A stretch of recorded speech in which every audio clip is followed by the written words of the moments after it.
Hey everybody, welcome back to episode 24 of Indie Game Dev Report, a podcast where I interview indie game developers on all types of things. And I've got another in-depth interview, so I'm just going to get right to that. This time I've interviewed Langel, who started and runs LoBlast. Now Langel is a game developer, a community leader in the chiptune scene, and so much more. I do want to apologize a bit for the noise recorded on his channel.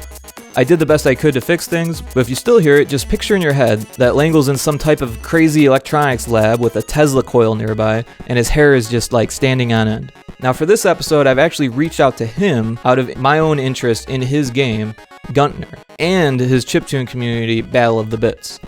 I'm extremely grateful that Langel has set aside some time for us, and it's a super interesting conversation. I'm very glad we had it. We nerd out about all kinds of cool things, from homebrew to chiptune to conventions to marketing. We cover lots of ground, and Langel is full of knowledge and experience. So sit back and enjoy this memorable conversation. Hey everyone, I've got an awesome interview guest today. I've got Langel, also known as Puke7. So Langel, I actually haven't really met before, but I was really interesting to find has started a massive, now pretty massive community of chiptune artists that do kind of like a battle of the bands kind of scenario, and it's like been around for a long time now, and it's really mind blowing to me because I just kind of found it. But also I realized that Langel is a NES developer and has actually completed and released an NES title called Guntner. Am I saying that right? Oh yeah, Guntner. Right.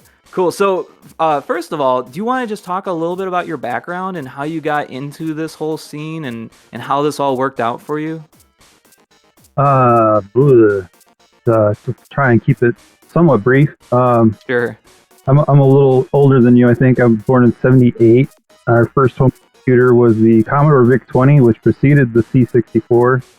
And then shortly after, a few years, we got the NES, and that has pretty much been my favorite gaming console my whole life. Right. So fast forward quite a bit to my mid-20s.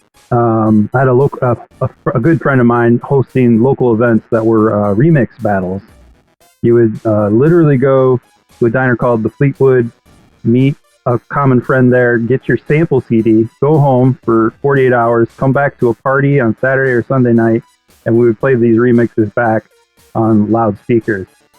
And he was hosting those once or twice a year for a few years, and I decided to turn it into online experience. And that was Battle of the Bits, and we hosted a couple of those 25 sample 48-hour battles, and then the chiptune stuff started happening. I had an interest in that and started hosting in the chiptune battles, and that's when the site really kind of took on a life of its own. And so around what year did that start then? '05 was the launch. May of wow. Yeah. So it's that's so cool. And then about how long until it started to like really take off? It's kind of hard to say if it ever really took off. Well, it's pretty big now. I know that there's like a big back catalog, and that really helps bolster it as far as in terms of music. Yeah. So the first winter chip, I think, and I don't remember the numbers, but I think it was like 50 some entries. And then the second winter chip, the second annual one, was closer to 200. And I feel like we've gotten up to like over 400 in one of the major solstice battles like that. But usually it stays under 300 most of the time. Was when I adopted the 1 hour battle thing is when I think the community really started to thrive because there was something to do on a day-to-day basis. You weren't waiting around for a whole season or half a year for the big event to happen anymore. Wow, that's really interesting. That's a really great idea too. It was a thing that already occurred in the online community, mostly in IRC for the 1 hour battles. I got a lot of the ideas for creating a battle-based website from similar activity, but it would usually be in forums. And so once the battle was over, somebody might be hosting all the entries in a zip file, like on their college space or whatever, and it would disappear. And I really wanted to have like this long-standing archive, even though I didn't really know what I was doing at the time. It's fantastic though, and it's strange for me because I am coming from a point of view of I've kind of just stumbled onto it, being a fan of chiptune and a music producer and someone who's dabbled in tracking and that kind of thing. I'm not a professional tracker at all, but I do make music professionally, at least for games, and it's so cool just to have all that music to listen to, right? Because there's not all that much chiptune out there in terms of, I mean, there's quite a bit out there, but I don't know, it's hard to get to all of it, right? Unless you want to go buy stuff off of Bandcamp and know exactly what you're looking for. Really difficult to discover unless you are embedded in the scene, and the scene is kind of fractured these days. So Exactly. In fact, the reason why I found this was because of. Are you familiar with Krelez on YouTube? no. So Krelez has a chiptune radio, and I'm not sure of any of the licensing and stuff like that. I imagine some of it's licensed because he also has like mixes that stay up and don't get taken down. But somewhere he got DMCA'd and the chat was removed from YouTube. And I was like, oh man, where am I going to find new chiptune music? Because that was it for me for a while. And that's when I started looking further and I found Battle of the Bits. And you guys, well, I imagine it's you or someone on the team posting new new videos from old songs that were posted onto the forums, I imagine, a long time ago. Is that what's going on with the YouTube channel? So I wrote a script that pulls data around an entry and generates those videos, and I batch upload them, and then I do my best to publish one a day. So That's so cool. yeah, Because really it keeps me coming back. that's cool. Yeah, there isn't really a dev team. I have an admin team. That's really great, but Wow. the code is closed source, and it's like 98%, 99% all me. Wow, that's so cool that you're able to. Well, first of all, that you're able to, program it to do it automated, but also that you can handle everything on your own. You know what I mean? Yeah, it's just been kind of a labor of love, I guess. Like, it's the closest thing I have to a child. We have a pet dog, but the pet dog doesn't need as much attention. That's not true. We give her 2 walks a day. That's a good time. And I can walk away from Battle of the Bits for a week or 2 at a time and not have to worry about too much most of the time. You never know. There's always something popping up. That's awesome. And with all of that going on with Battle of the Bits, it's surprising to me that you were able to continue as a developer or to start as a developer. I'm not really sure how the story takes place there. How did you end up doing Guntner? I think that was a game jam game, was it, to start with? Yeah, to start with, it was like a 12-day effort on for the annual NESDev game jam. And were you already developing NES games before this? Well, no. Circa 2010, I was approached by uh, a gentleman named Non-Finite, who I think he passed last year. I'm sorry to hear that. Somebody who would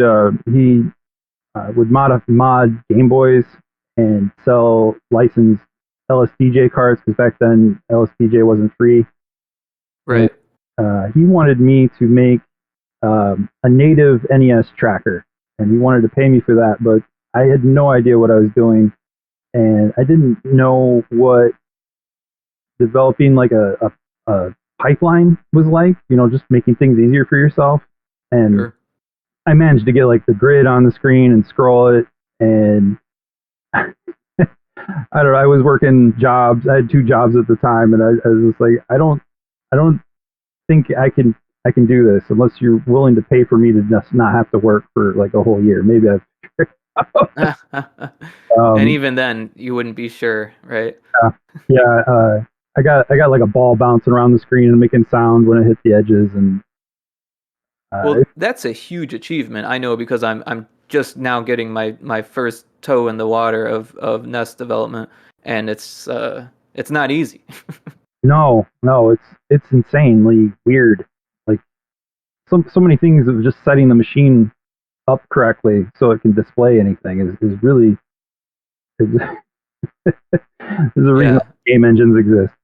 I'll just say that. Uh, Well, yeah, that's what I normally use is engines, and GB Studio is kind of what got me into the homebrew scene to begin with because I was using Unity for a long time. I still use Unity, but GB Studio is like a lot of fun. Have you heard of GB Studio at all? oh yeah, it looks great.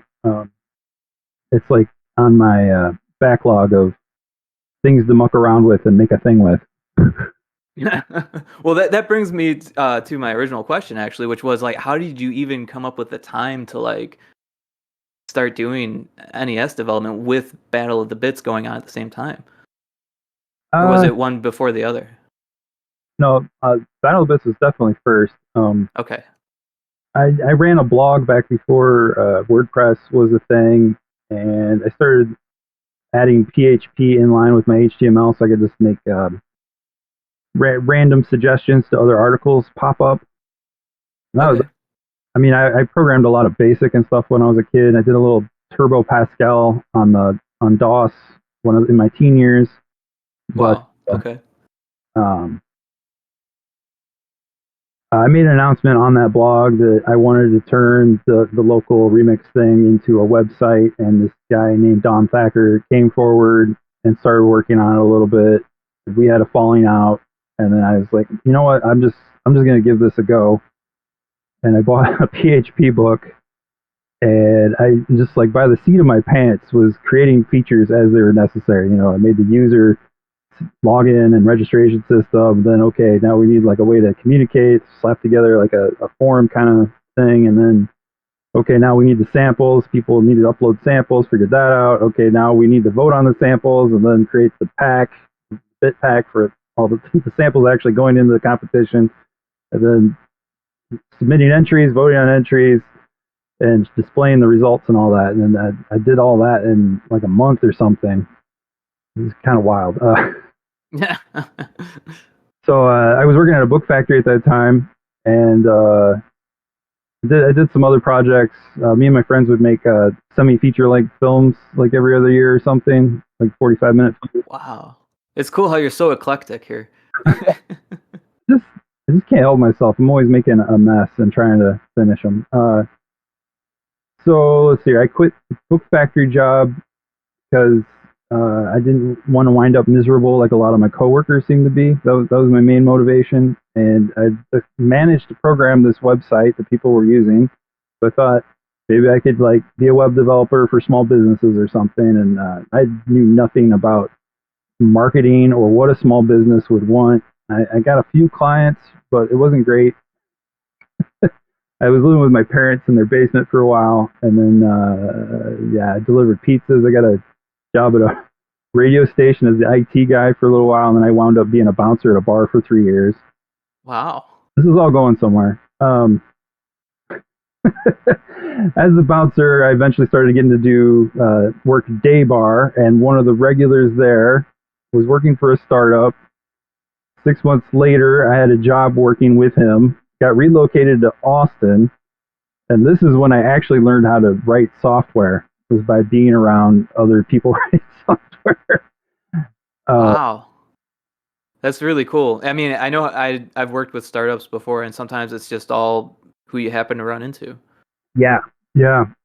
So I don't have a college degree or anything. I'm all self-taught. So That's really impressive. I was in Austin for 6 years, and you know the whole time I just work on Battle of the Bits periodically, trying to improve the user experience and stuff.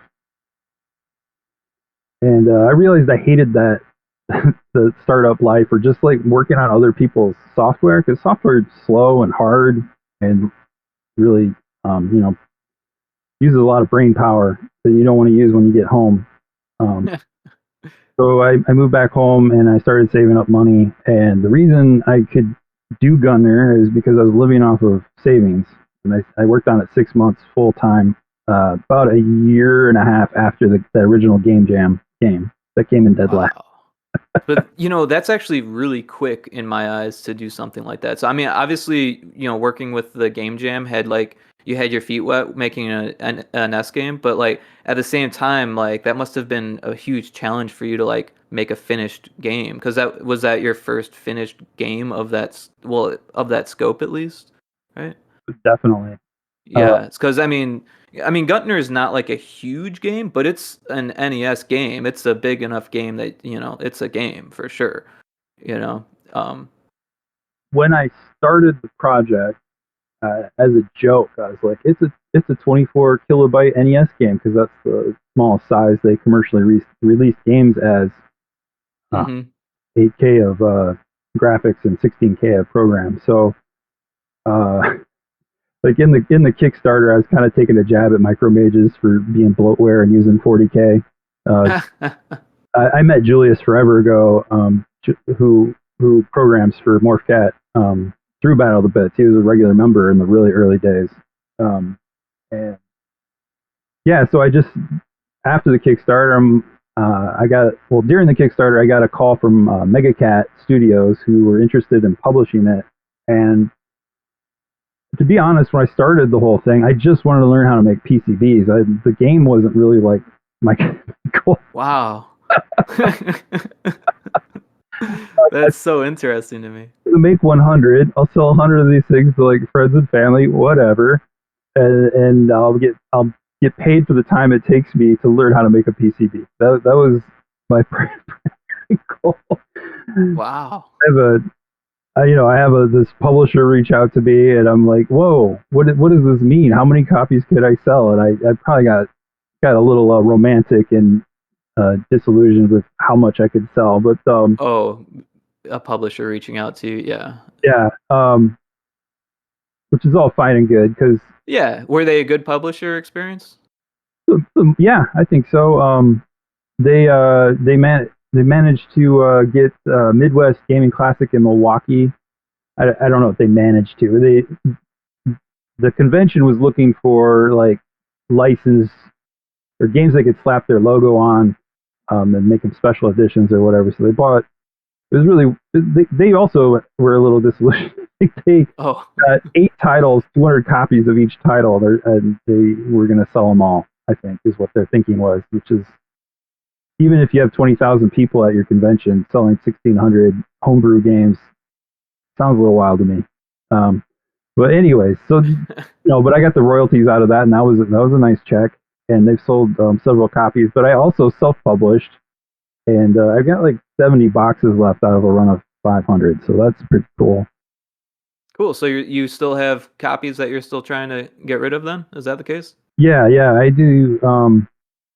I'm trying to do this self-employed thing with my business, LoBlast, and I've got a lot of support from my partner and parents, but I do 10 to 12 conventions a year, and Wow. That's a myself, lot. yeah. I'm in Michigan, and this year I've done Minneapolis, Kansas City, and Austin for the three longer distance ones. I'm going to Long Island weekend after this coming weekend. Wow. That's Yeah. so cool. So now the way that I stumbled upon you on Twitter was there was a picture of you with a chiptune artist wearing a ZapCon shirt. Did you go to ZapCon by chance? No. No. Was that It's in Mesa. It's an arcade convention. Mesa? Is that Arizona? Yeah, yeah, basically in Phoenix. That was Coolor then, probably. Where there was a cactus behind this. Yeah. Yeah. So another person I met on Battle of the Bits, like 17, 18 years ago that I just met on that was a large family vacation for my partner's parents' 50th anniversary. Yeah, I recognized this shirt and I was like, "Oh wow. I have that shirt but in black." That's a rare shirt. That's cool. Yeah, he's working on a SNES game called Rex Nobilis, I believe. He's really pushing the hardware. It's gonna be a bit of a bullet hell. Oh wow, that sounds right up my alley. I might have to reach out to him. Cool. Yeah, so it's really awesome that you're able to try to make a living off of LoBlast. Do you want to go into more detail about your daily day-to-day job at LoBlast? I wake up and I try to prioritize what's necessary to not fall behind on product development mostly. If I could sell like 100 things a month, like an NES game or like a little toy synthesizer or whatever, I'd be just fine. I'd be approaching fine anyways. I don't know if how much savings I'd be able to accumulate, but that's the goal. And so yeah, I don't know. There's I have a lot of responsibilities like making sure Battle of the Bits is running smoothly, answering any. I don't get that many complaints from customers, but it happens sometimes. This thing broke or this thing isn't working, and that's a priority. But yeah, it's just I'm just always having to learn something to get the stuff done. Uh, I made a NES controller that uses mechanical keyboard switches, Oh, cool. and that's still under prototype. The first board I got back, I put it together and it works, but all the keys are backwards. So Oh, like up and down is B and A, that kind of oh thing. no. Easy enough to fix, but I gotta like design that next board and get it made and shipped from China, and um, yeah. So I recently bought a 3D printer, and now I'm having to learn how to do CAD. It's Oh, wow. just it just never ends. Is that what do they call, is that PLA or is that resin? I'm PLA. using PLA because I have it down here in my basement. I understand when you use like the The real fumes. plastics, there's fumes and stuff, but Yeah. um, yeah. I haven't gotten into that, but I'd love to. I think 3D printing is so fascinating.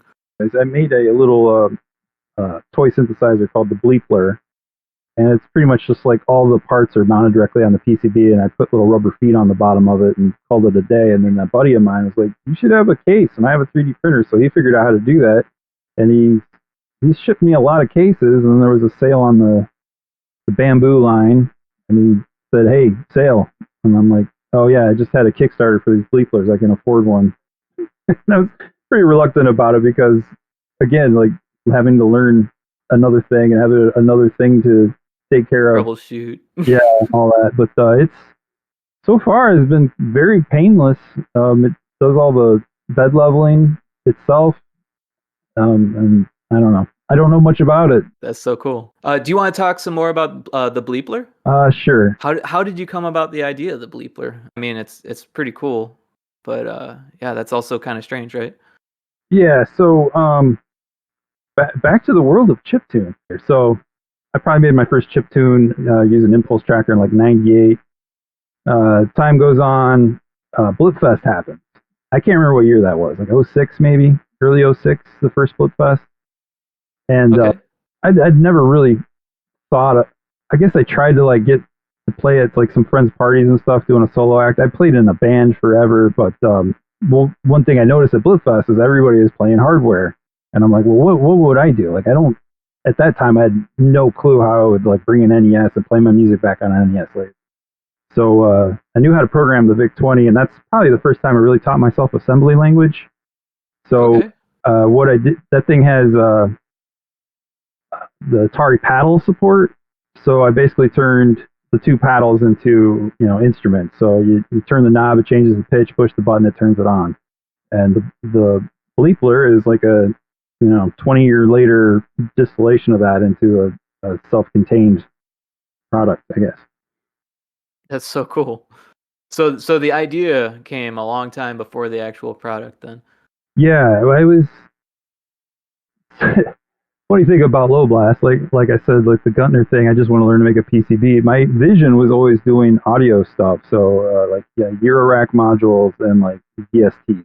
That's what I thought I was going to be doing, and Interesting. and then I invested a bunch of time into Guntner and getting uh, proficient, I guess, at NES development. Um, in that time could have been spent doing VSTs and doing electrical engineering, learning that stuff. So I'm still trying to like do both these things. Um, it became apparent to me once Guntner was shipped, the Kickstarter was all done. It took about 14 months from the Kickstarter till the packages are going out the door because I did the manual and the box after the game development itself. Um, the I thought like it being on the market I would sell maybe another 100 units or something, but it was like umpteen, and I need another product. Like, what can I do? And I had actually made a prototype of the Bleepler, like in 2016 or something. I would take it to work and annoy friends, coworkers during lunch and stuff. But so I already had the circuit, and I did wind up learning to make the PCB because of the Guntner run. So there it was. And That's I so cool. did KnobCon, which is in northern Chicagoland, in September, and had no idea what to expect. I sold like 20 Bleeplers and 20 Guntners, and was kind of scared they were gonna like tell me to put my video game away because it was a synthesizer convention. But Well, that's cool that they let you sell Guntner as well. yeah, yeah. So I have two core products right now, and I'm just fighting to get more out there. That's so cool. So you had a successful Kickstarter with both products, is that correct? That's super rad. I mean, that sounds difficult as hell too. I'm sure Battle of the Bits helped out with that, right? I think so. My reputation as being the Battle of the Bits guy. Um, I don't know.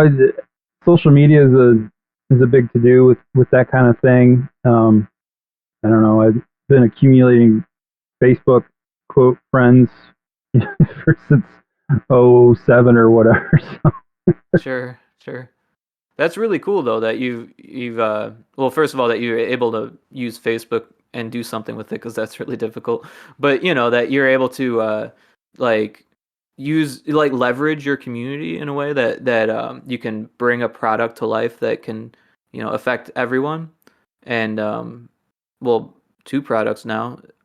So I mean that's really awesome because as a game developer, I think that's really cool that I could play a an NES ROM of like aftermarket release of someone's cool idea. I really like shooters, so I think any shooter deserves some play. And I was really impressed with it. So Thank you. yeah, nice work. Are you going to continue doing any type of game development, or are you thinking of doing other products? So I've for the past year I've been part time working on a port of a game called Orange Island that had a successful Kickstarter in 2019. Ted has been, he's like a full time. I don't want to say graphic designer. I'm not exactly sure what category of designer he is, but that's his day job, and this is his like passion project, and there's it's a rather large scope, and that as far as NES development goes, that's been my primary thing. I don't know. I've been thinking about trying to do like a limited release of really simple games that would eventually become a multi-cart on the side, but I don't know. There's just so much on my plate already. Sure.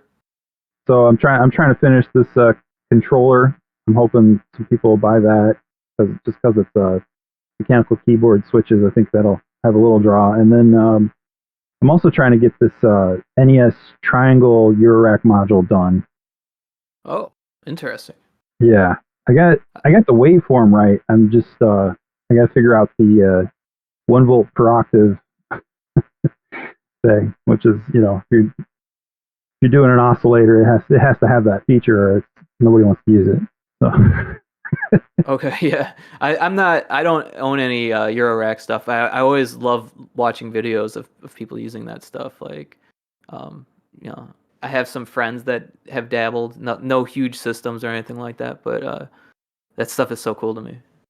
Yeah, it was but when I was living in Austin, I got into it because A, I had disposable income, and B, I was sitting on my butt all day at work, and like I was used to being on my feet all day at work and then coming home and using my brain and sitting on my butt. So uh, I got a keyboard stand and a case, and I started building that out. And I would come home and fiddle with that thing for hours.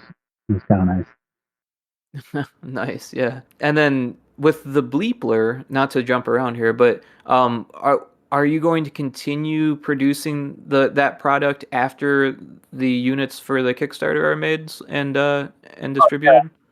So Yeah. yeah, I don't even know how good of an idea the Kickstarter for the Bleepler was. So I guess the official release of it was at NobCon last year in September, and then I kept building them and selling them at conventions. And then I did a run of 64 for the Christmas shopping season, and I sold 50 some. I can't remember the exact numbers, but I was hoping they would sell out, and they did. But it was like the following February. Like I was sitting on 7 of them forever, and then all of a sudden, like I got like 3 orders in 2 days that just bought the rest of the units, and I was like, oh, I guess it did sell out. I'll put a Kickstarter, and I spent most of March just putting that Kickstarter together, and then I sold like 95 units,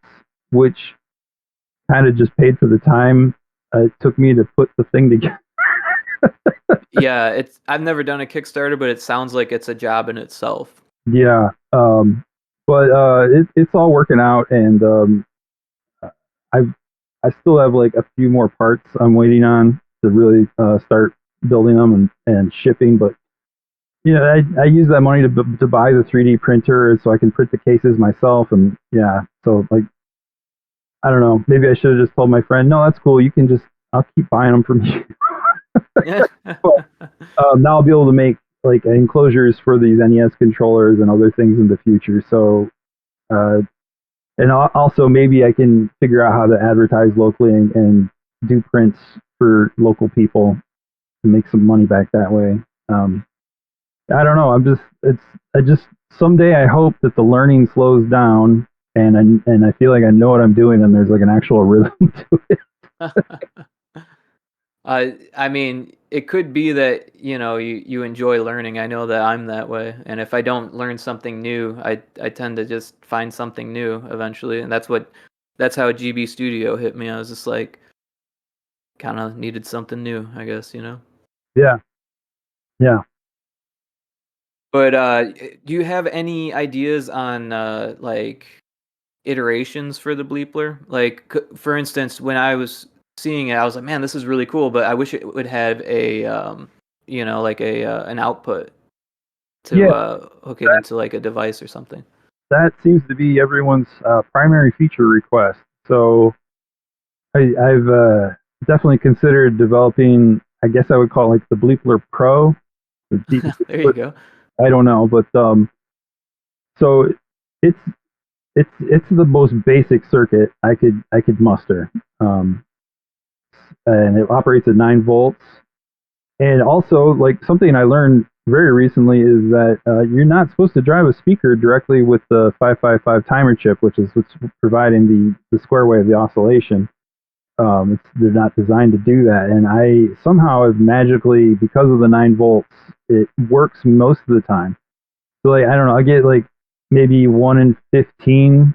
Kind of doesn't work exactly right. Sometimes they just click instead of oscillate, Oh wow. and that was another thing that stalled me on delivering on the Kickstarter right away. Is like I sold kits, and like I don't want to sell somebody a kit and put it together and do that. So I took me quite a while to figure out that like I was breaking some fundamental engineering understanding.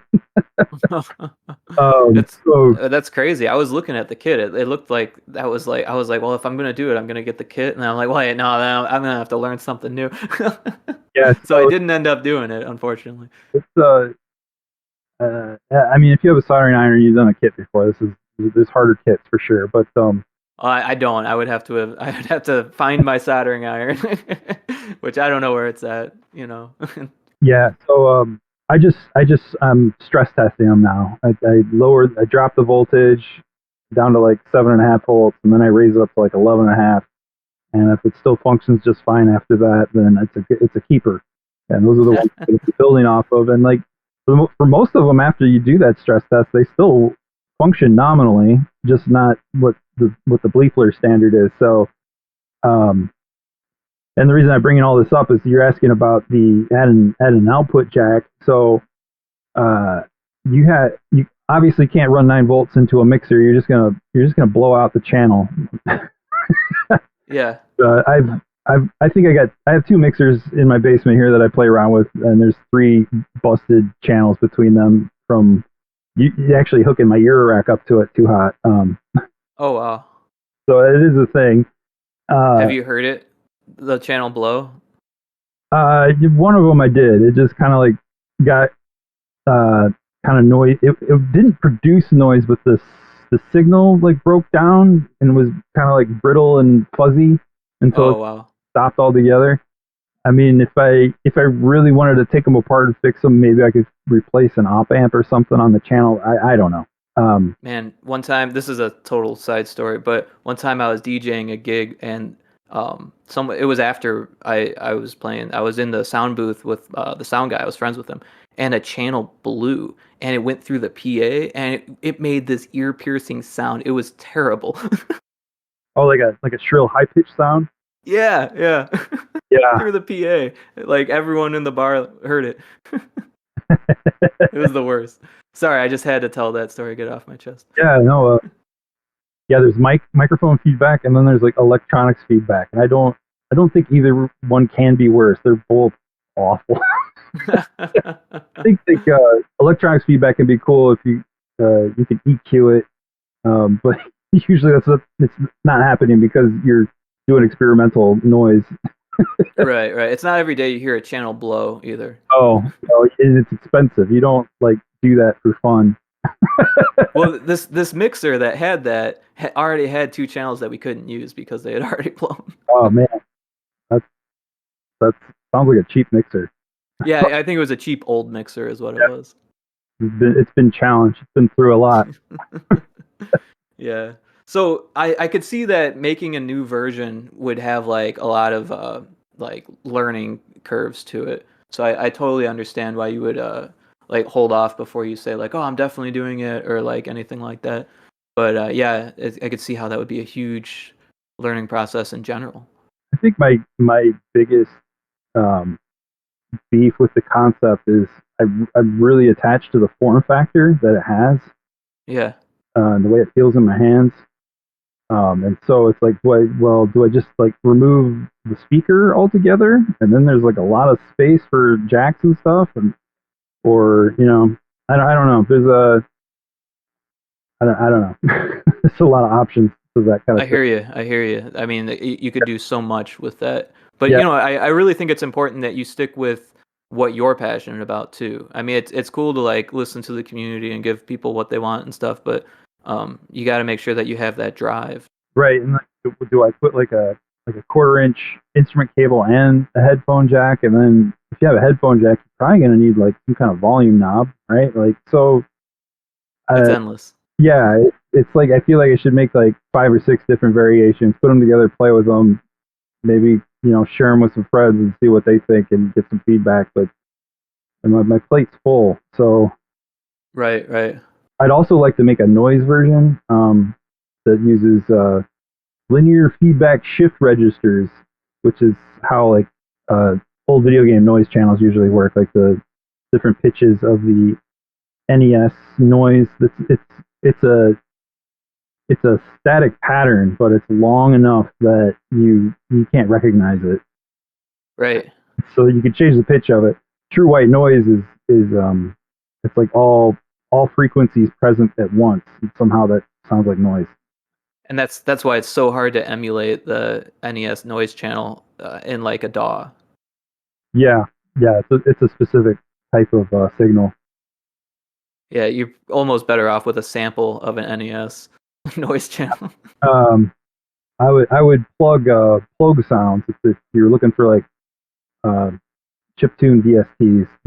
They're real intense about their emulation being accurate as possible. One more time with the name. Plogue Sounds, Plogue. Cool. Yeah, no, I'll definitely have to check that out. I do enjoy VSTs from now and then. Now and again.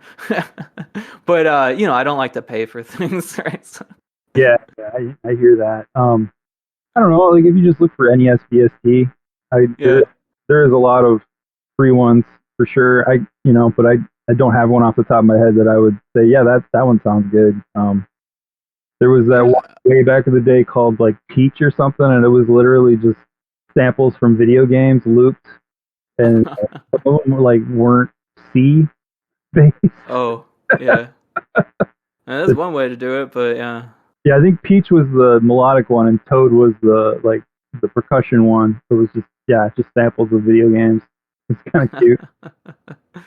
Yeah. There's always Family Tracker too. You said you used trackers before, I think. Yeah, I did try a little bit of Family Tracker, but it's really really difficult for me to make music and trackers. So the ones that I actually really enjoyed was LSDJ, which you mentioned earlier. That was the one that really was groundbreaking for me. I'm like, this works for me. Like for some reason, it's so minimal that it just made so much more sense all of a sudden. And then I could kind of use that to go back to like, oh, now I can use Devil Mask or the the other one. There's a whole bunch of them, and I've kind of accumulated them over the years because I try and fail. But also I've been using GB Studio, and that's really interesting because it has a tracker view and a piano roll view. Both. So I've been using both together, and that's also been really helping me to better understand how to use a tracker.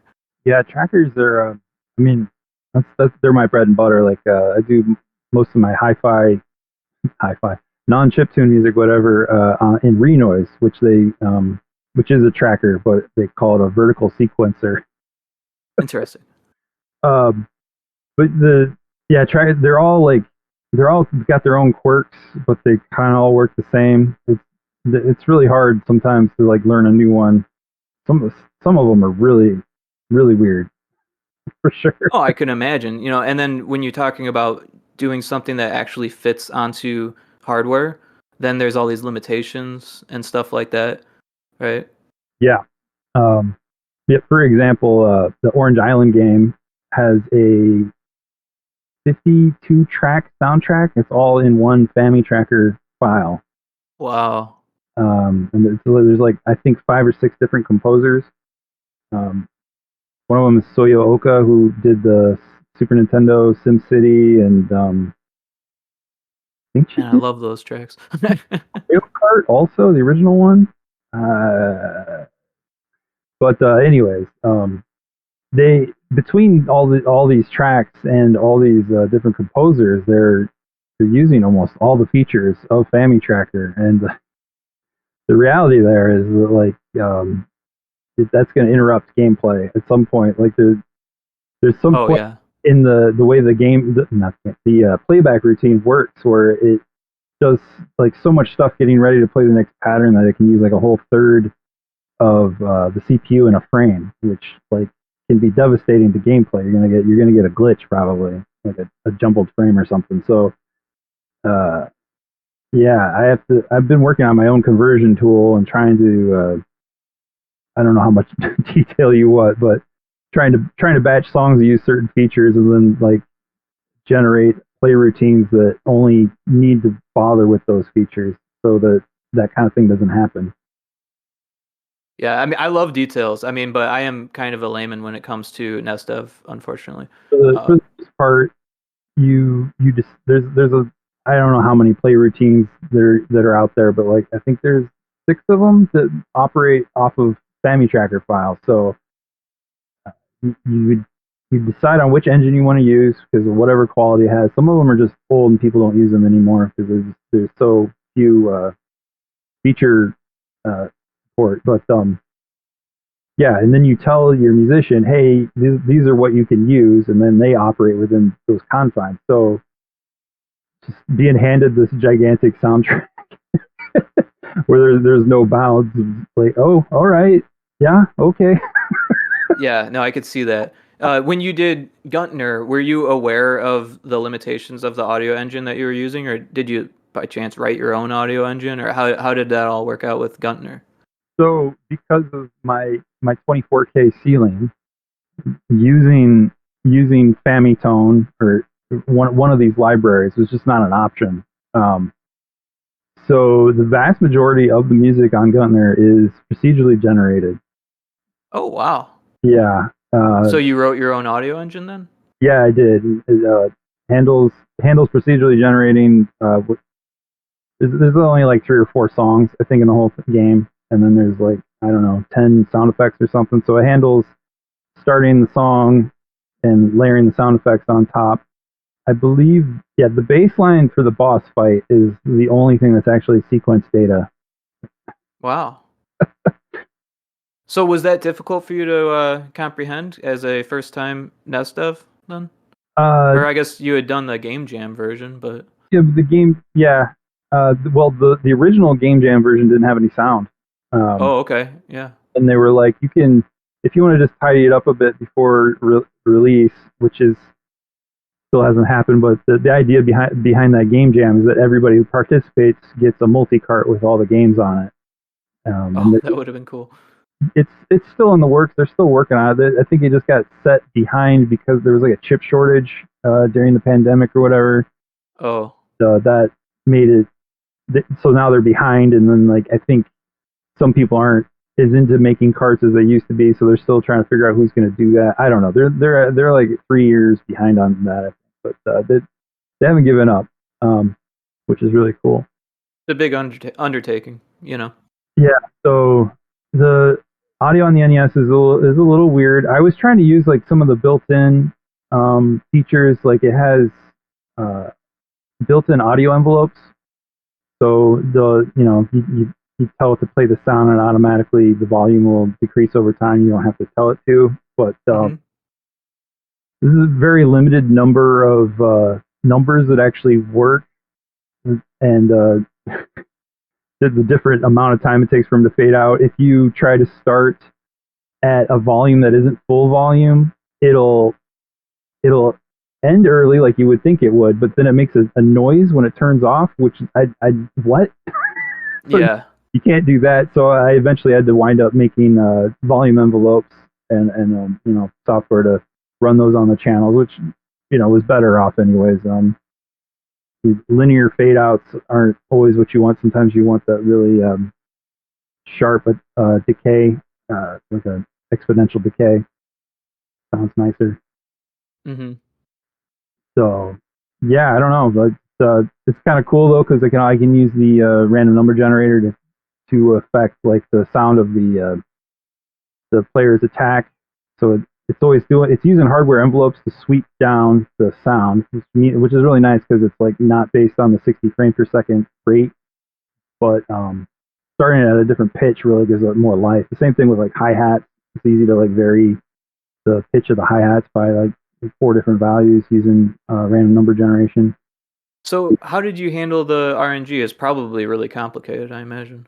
It Because a lot of like engine developers like Unity or Unreal might not realize, but NES had no RNG in it. You had to program that yourself. right. So again, I'm linear feedback shift register. Oh, okay. So there's the IDE that I was using. I guess you would call it that. It's called 8-Bit Workshop, and this is a browser-based development environment that supports NES and Counter 64, and I don't know, like a lot of other things. It comes with like a lot of examples that are in both either C or assembly language. Oh, that's nice. Yeah, so they had a built-in RNG thing, and basically, as long as you don't seed it with 0, you'll wind up with this hash of 255 values that loops, and it's not really that random. Obviously, it's only like 255 values in loop, but it's how you like step through that. I guess is how it works for me. I feel like I got shamed by a couple of people when they found out I was using something so primitive. A lot of them will do something similar, but they'll use 16 bits, 2 bytes instead, which gives you 65,000 values instead of 255, which obviously is superior. But a lot of it was just like, well, maybe I just call it twice for this enemy in this situation, or I'll call it 3 times here, and I'll call it once every frame, and I'll have like 3 or 4 different numbers doing this sequence. You can also just do it backwards. So I had some RNG that would do that table backwards. That's super creative. Yeah. So obviously the alternative is you could just actually have a 256 byte hash table, but this is kind of cool. I don't know. It's actually more lightweight, a little bit more CPU, but a lot less space in the ROM. Yeah. Well, it does it did the trick for Guntner. I had I had no problem with the RNG. It felt random, you know. Yeah. So Same. I know that's difficult. Even in GB Studio, there's a little bit of difficulties in getting like pure random. Yeah, because you can't get pure random on a system like that unless it has some kind of noise source. Like I think Commodore 64's SID chip has a real noise source, and you can use that to source numbers. I think, but that's like an exception to the norm. Like that's why TAS works, tool assisted speed runs on the NES. This is like a pretty big, I don't know, it's a pretty big niche thing where you just program every frame's button press into the controller and try and get the fastest run you can. And you I can, love watching that stuff. yeah, and because the seed is set when it turns on, and it can be based on time or whatever. You have control over the outcome, and if you there's a lot of speed running where they'll do certain actions that set a seed of an RNG so they can get a predictable outcome out of an enemy or something. It's more than I care to get involved in speed running. I've done some of my time, but not that depth. Well, speaking of speed running, I saw that you speed ran Splatterhouse. Yeah. I love Splatterhouse. That was one of my favorite TurboGrafx games for sure, and then also a really cool arcade game. But yeah, that's I came across that. I was like, oh wow. I mean, obviously, I think you got like 15th or 16th or something like that, but that's still pretty good. You were kicking butt in that game. Yeah, my speed run goal is to like not be last and be able to pick up the game later and just casually play through it. I was in a speedrunning league for a little while, and it was all supposed to be laid back and fun and silly, but like obviously over half the people took it very seriously and were very competitive. And, Yeah, speedrunning can be kind of sweaty. yeah, but I had a good time with that crew. It kind of dissolved after like a year or so, but Oh, that's too bad. yeah, it was just fun. Like I think every 2 or 3 months, the group would pick out an NES game that had a time under 20 minutes, and we'd all learn it and do a tournament thing. Right on. That's so cool though, like bring back the spark of the old games. Yeah, it was fun. Yeah, Splatterhouse is that's a great game. I got that. I got a TurboGrafx for my birthday in 8th grade. I don't remember how old I was, but my parents let me open my presents before school, and a brand new video game console and like 4 games. And I'm like, I don't want to go to school. It's my birthday, Yeah, and they that let would me. be hard. I'm like, They let you stay home then? like, what are you doing? And my parents like looked at each other and like, ah, we shouldn't have let him open those presents. And they let me play TurboGrafx all day long. And did you get Splatterhouse at age 8? That was one of the games I got. I got that and Ninja Spirit, Your parents sound really cool. Bonk's Adventure, and I think I also got JJ and Jeff, and it came with the stupid Keith Courage and Alpha Zones. So I guess I I had like Keith Courage, okay? that. I liked Keith Courage, okay? And so my memory, every time I sit down to play that game, I usually get kind of bored after like into level 3. And my memory of it was just grinding and grinding the slow town scenes to buy all the best stuff in the town. I think I was too young. I don't think I played even to that far. I think I like died. Yeah, I think I don't know. I was like 13 or 14, and I just played it like like on a Saturday or Sunday all day long, just grinding and grinding those slow village scenes where the lucky cat falls from the sky and you have to hit it and collect like 1 coin and you're trying to get like 600 or something for a sword. I don't. Yeah. Okay, yeah, it wasn't the best TurboGrafx game for sure. Not if you had more than one person, you could play like Bomberman or Battle Royale, Moto Rotor. I had a neighbor with a TurboGrafx 16. Actually, I had 2 different neighbors with TurboGrafx. Yeah, I didn't have the multi-tap, so it was Oh, okay, yeah. a controller machine unless you augmented it with that thing, and then all of a sudden you could hook up 5 controllers to it. 5, yeah. Yeah, Bomberman with 5 people, that was peak 1992 or whatever, 93. Were all 5? What's that? Did Bomberman actually support all 5, or is it only 4? It did, yeah. Wow, that's pretty cool. That's a lot of controllers. Yeah, it put the 5th guy in the middle.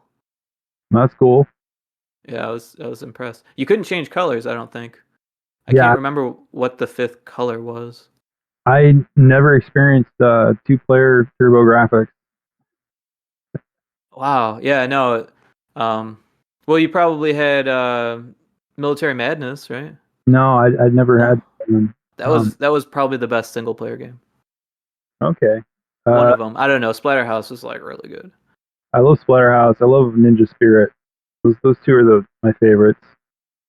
I remember Ninja Spirit, but I don't remember playing much of it. It's fun. It's fun.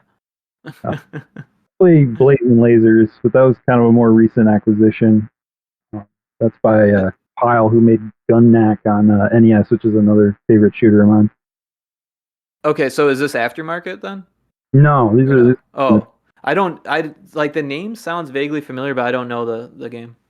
Let's see. Blazing Lasers was called Gunhead on the PC Engine in the Japanese market, but I see what you're saying.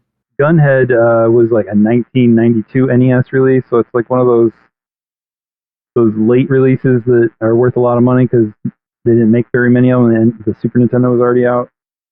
Right, and probably a pretty decent game too. It's pretty amazing, as far as like how much stuff is on the screen. Yeah, like the NES was so difficult, and they got so good at it. It was kind of a shame that they all had to learn a new console. Yeah. Right? Because imagine if they would have just kept making games for NES like right then, like if the homebrew scene had started just from those devs saying, you know what, screw SNES. Yeah. I don't know. I got to imagine like moving to the 16-bit consoles was probably exciting in its day, just because. Oh, I'm sure. There's so many more possibilities, and it's not as difficult to get all that stuff on the screen.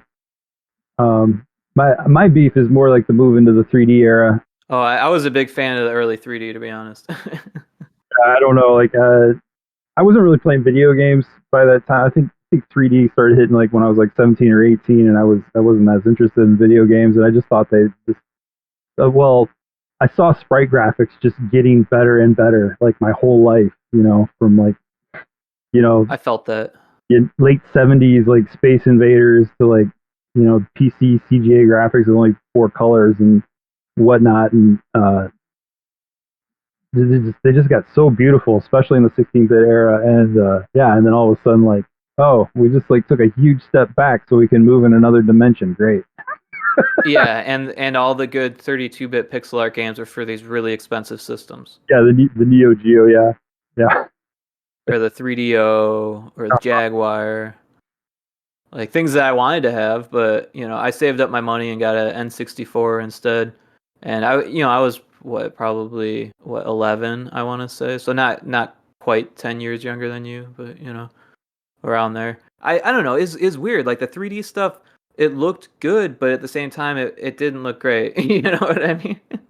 I think I think one of the main things that aided it was everybody was still using CRTs at the time. So Yes. It kind of like helped blur a lot of things. And absolutely. Now when we see it, it's usually like emulated, and all the pixels are perfect, and you can see just how flawed it really was.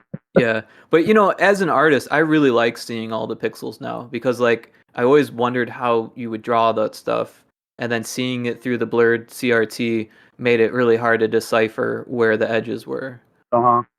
I also like, I definitely preferred the PlayStation library over the N64 library, but I've seen like a lot of people kind of backwards engineering that old 3D look as an aesthetic, Yes. which has been pretty interesting. Like, I can't remember the name of the project, but just somebody who's just like, here's PS1 style graphics, and they're just like rotating a cube, and you just see like this weird artifacting and bending of the like the two triangles used to do a face of a box. Right. Wow, you put a lot of effort into that, and it looks great. Yeah. I mean, it's really cool, but it's also like to me it's just so much more impactful when it's actually working on old hardware. And like I think the public kind of recognizes that to some degree, but also not really in the whole grand scheme of things. I think people just don't they want it to look good and they don't care how it got there. But you'd show a developer the same thing and they'll be like, "Oh, but what hardware is it running on?" You know? Uh-huh. That's one of the wild things about doing the conventions is how many people I run into have no idea that the homebrew aftermarket thing is a thing. They just like when I tell them I made this game, they're just like, huh? What? Yeah. And it's weird because like even after someone like recognizes that homebrew is a thing, they'll like forget about it and then be like, "Oh yeah, that's right. People are still making NES games like Yeah, because it's just not like in your face like Unity or Unreal or just indie games in general or Steam games." yeah. It's a really interesting market. Not that I have a lot of experience with like the gaming market or whatever, but uh, the people that are into it are really into it, and they're going to support as many developers as they can, and that's like a really nice thing. I don't know how many people out there are just like, I can't wait for the next indie game. I'm going to buy every indie game. Yeah. Yeah, I don't know. I mean, you get some people like that, but yeah, Yeah, it's I don't know. It's weird. There's definitely a lot more like FOMO for the cartridge releases of old hardware. yeah, Um, and understandably so. I mean, you have to rely on someone actually making this and then hoping that there's enough for you as the purchaser. yeah. But yeah. There's also like I don't think stigma is the right word, but I feel like collectors, like people trying to get every NES game, they're Oh, terrified of the homebrew because they can't.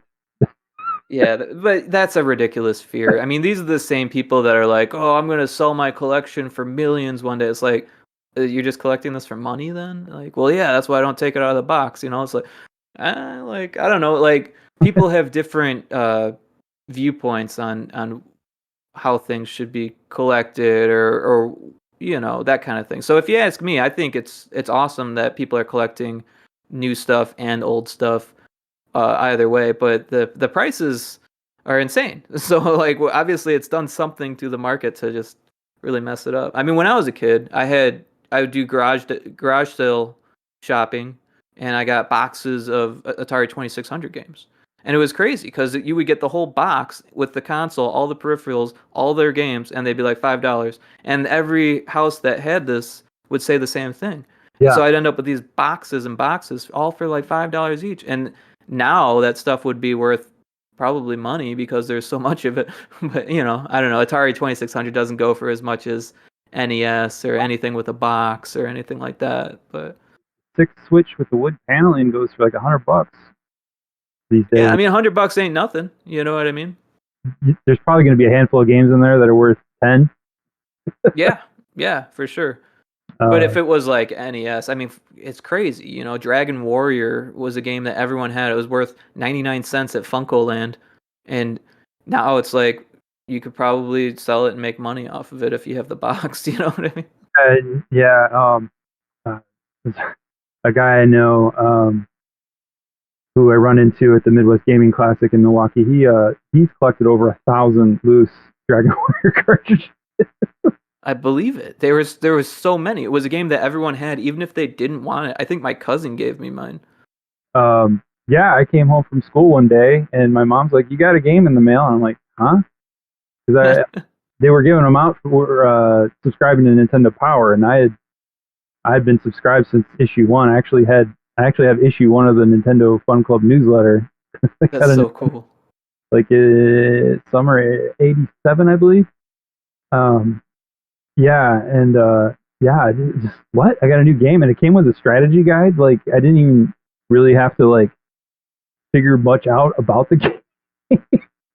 Well, that like shines a light on a lot for me because I did not have a subscription from the very start. I think we started on issue 3, I think, but my cousin had the previous issues, so that's probably where he got his Dragon Warrior game, and Yeah, that's probably where how it got to me. I But don't I know. didn't have that issue at the time. I didn't have the strategy guide. The strategy guide would have made that game a lot easier, I think. Yeah, I don't know. It came.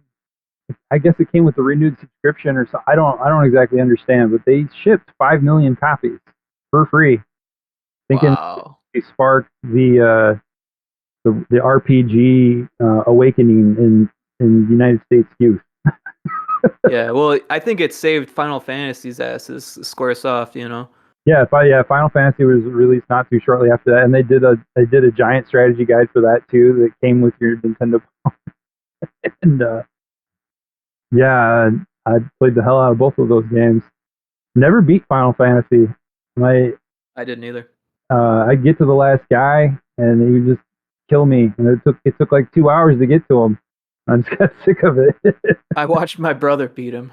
It took him a few different tries of spending 2 hours to get there and then dying. Yeah, I don't.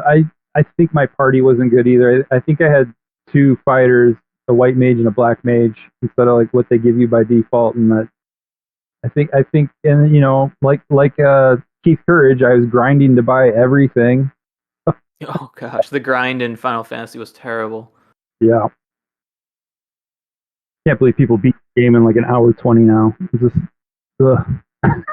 There's got to be some RNG thing going on there to prevent fights because the some of those fights like you would get stuck going through like the fortress or whatever before the boss and like those fights would be harder than the boss Yeah, yeah, and you'd have to live somehow and then fight the boss. yeah. And I don't think uh, having the black mage use the black shirt like it's a sword is that's not like the most intuitive thing. It's like, oh wait, you're supposed to use that as a weapon? What? Yeah, I don't think my brother picked up on that either. That's crazy. Yeah. Oh man. There's this other podcast that I've been considering going on. It's called "What Happened to Chiptune."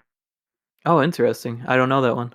Um, I think it started like late last year, and it's been kind of fascinating to me. I know most of the people he talks to, but a lot of them I don't, and like some of them are like completely outsiders with some kind of perspective, like from like like indie game developers or something. It's been kind of interesting, but yeah, uh, something to listen to while I'm driving home from a convention that's like 20 hours away. For I'm not sure. much of a podcast person, to be honest. I got into it when I was working a lot. I did, because I could work with my hands and listen to something at the same time. I had headphones, so I just went. It was like 3 years of just like podcasts pretty much every day. Oh wow, yeah. I feel like when I'm trying to be productive or working or whatever, like I don't want to hear uh, conversation or even lyrics really. I get like that when I'm programming for sure. Yeah. So yeah, you definitely like. I don't know how you listen to a podcast and write code at the same time. That's like, are you really listening or are you really writing code? Pretty much, pretty much. Kind of curious about your background and a little bit about this podcast too. Like, let me Sure. interview you now. Yeah, no problem with that. Yeah, so like I said, I'm Rick. I went to college for 3D animation at the American Academy of Art, which is a school that actually just closed. It was Oh, one of the art schools that closed. It was open for 100 years. or actually I think it was 99, or maybe 101. It was very close to exactly 100 years, and that's really sad. There was a lot of well-known artists went to this school. Not to get off on a tangent, but Tom DuBois, who did art for Konami, did box art for Konami, actually went to the same school as me. Oh wow. Yeah. So it's a fine art school that does mostly illustration, but I was there for 3D animation, so it was a very small class, and most of the people in the class didn't end up getting jobs in games.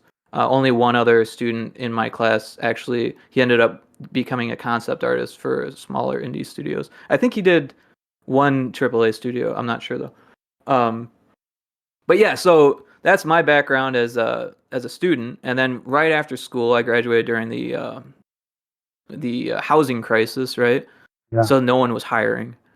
So I hunkered down in my grandma's cottage in the middle of the woods that had like no internet, and I taught myself how to program, just grasping at straws. I started with XNA and like Game Maker and like what's the other one? RPG Maker, Oh you yeah. know, and just trying anything like, oh, I can make this work. I was trying different engines. And in high school, like before college, I had messed with the build engine and Doom Builder, and I got really into that. But I was also doing art, and I was always into bands. So even in college, I was in a band, and by the end of college, I came out a DJ, and so like I was always like all over the place, right? So like, and I did good in college. I was on track to be like a valedictorian type status, but then at the very end, I had one teacher who gave me he tried to give me an F. Yeah. It was crazy. The president of the school intervened and said, you can't give Rick an F. you, you can give him a D, but you can't give him an F." So I got to graduate on time. Um, yeah, it kind of hurt my GPA, but my GPA was still like pretty high at the end. So not that it matters as an art school. Right. If you wanted to like go to grad school so you could be the teacher or something, I don't know. It could Yeah, hurt. it was accredited, which is great because when I started that school, it wasn't, Oh, but they got accredited right before they right before I graduated. So I even if I would have like switched schools or something, it would have been cool. But yeah, I didn't want to get into academia. I didn't want to get into advertising. I didn't want to like get into film. Really, like I did do some film stuff, but it wasn't like lucrative. It wasn't do right. it was like people trying to be like, oh, you want to be part of my cool film crew, like like yeah, come drive all the way up here and hang out while we talk about it on your dollar. Yeah, I've been there, man. Oh, yeah, we're doing this thing, and then yeah, oh, we're not doing anything. You don't have any clue what you're doing. Yeah, pretty much. And like the director had done something before, but it's one of those projects. I mean, it's good to like reach out with people and like see if you gel with people and stuff like that. But yeah, sometimes you don't gel, and then you gotta like cut that off or whatever. But yeah, so what happened then was I was like, one of my friends, one of my bandmates was like, "Hey, I'm going to school and I'm taking this programming class, and you're an artist. You need to make the art for my programming class game." And I was like, "We're making a game? All right." And I got like really into it. And then after his project, he's like, "Okay, I'm done." I was like, "What do you mean you're done?" We just got going. Yeah. So I was like, "All right, well, you need to give me the code so I can learn how to finish it." He's like, "No, I'm not giving you my code. You're gonna say that you did it." I was like, "Wow, this sucks." Yeah, So I found the XNA tutorial that they were training him in, which is crazy because XNA was actually already deprecated, I believe, at that point. But I didn't know that YouTube was still in its fucking infancy back then. So but yeah, so I ended up like teaching myself that way. That's how that worked. Fast forward 10 years, I was, saving money, selling art, and freelancing as a graphic designer and delivering lots of pizzas and just doing odd jobs, call centers and stuff. I'd saved up enough money to move to Arizona So this was what? I was there for 6 years, and that was 3 years ago. So what? Yeah, 2016. I moved to Arizona and started at a call center there. I thought I was going to get a job as a graphic designer for like insurance thing or something, like what was it, life insurance, and they went with someone else, and I had already like made the move, but like I was like okay with that because like I was applying for jobs all over the country, and Arizona was the only place that was responding. So I was like, all right, well, whatever. I'll just look for a different job. And I tried a few different things, and yeah, framing was at where I ended up, picture framing. Um, Kind of a strange thing, but if you have an art degree, that actually helps you to get a job picture framing, which kind of sucks because it's not a very great job unless you own the studio. Yeah, I imagine that's just kind of like an entry level position. Like until you screw up a few frames and they get rid of you. You would think that it's like, oh, anyone can be, and some places are like that. Anyone can be a framer, but like sometimes they're like, you need to do a test. You need to show me that you can frame. You need to have framed at these different places before, like, you know. Yeah, I mean those materials aren't cheap. I know that. They're actually very, very, very expensive. Yeah. That's why. Like the glass, it's like they use the museum grade glass. You break a big thing of that, like that ain't good. Right. Yeah. But yeah, so I at that point I had been making games that whole time, and or trying to rather, right? There was a game that I'd shelved. It was Destruction of the Heavens, I called it. It's going to be like this big open world 2D space game, and it's kind of funny because that was 2014 that I was working on that game, and now like 10 years later, if you look at the game I'm working at now, there's a lot of the DNA from Destructions of the Heavens in Retro Spaceball, which is what I'm working on now, or my main project now. I've got my hands in like too many things at this point. Um, Yep. I know that feeling. yeah. So I've been doing retro Spaceball since about 2017 or November 2017, so late 2017, and I think I started the podcast in 2020, or maybe yeah 2020. Um, I wanted to network with people. I had been listening to podcasts for a couple of years at that point, and there was this one guy, and I wish I remembered the name of his podcast because that would be a good thing to plug. And you could probably still find it, but I think he stopped and then he started again, but with ads. And I'm just like really not into ads, so I just never went back. But the thing is that this podcaster, he wasn't really a developer yet. He was like a aspiring developer, right? And he was reaching out to these people all over the industry, mostly AAA, which it's whatever. But these people were responding and they were giving him interviews even though he was like a nobody, and he did it daily for months, which Oh, is crazy. wow. um yeah, he was really into it. And he wasn't it's funny because he wasn't even really very good at it when he started, but he got really good as it progressed. And that just was really inspiring to me that he could not only get better at public speaking and communicating and networking, but then also have this huge list of networks and knowledge that he'd acquired through these conversations, and then also leaving like a trail of this information for anyone to find. Like I just thought that was like super inspiring, and that's why I wish I knew the guy's name. Um, but yeah, that's why I started the podcast. And it's kind of taken a back seat numerous occasions because I'm involved in too many projects, and like for work I manage a team of developers, and we're always doing different things, and it's like for a studio that someone else owns, so there's like limited information that I can share about that, and without asking for permission and that type of stuff. But yeah, and then I'm working on Retro Spaceball. I've got Source Hack for Game Boy, and those are my main things: Retro Spaceball and Source Hack, and then the podcast. Yeah. So Cool. that pretty much catches you up.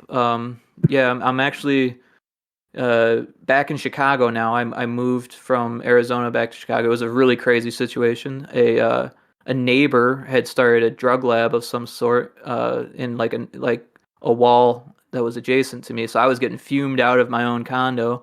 Oh, geez. Luckily, I was able to sell it and kind of start over in my mom's basement. The thing is that she's dealing with brain cancer, unfortunately. So like I'm fortunately able to work from home and kind of uproot my life and be home for this unfortunate event. Yeah. But Oh, I hear that.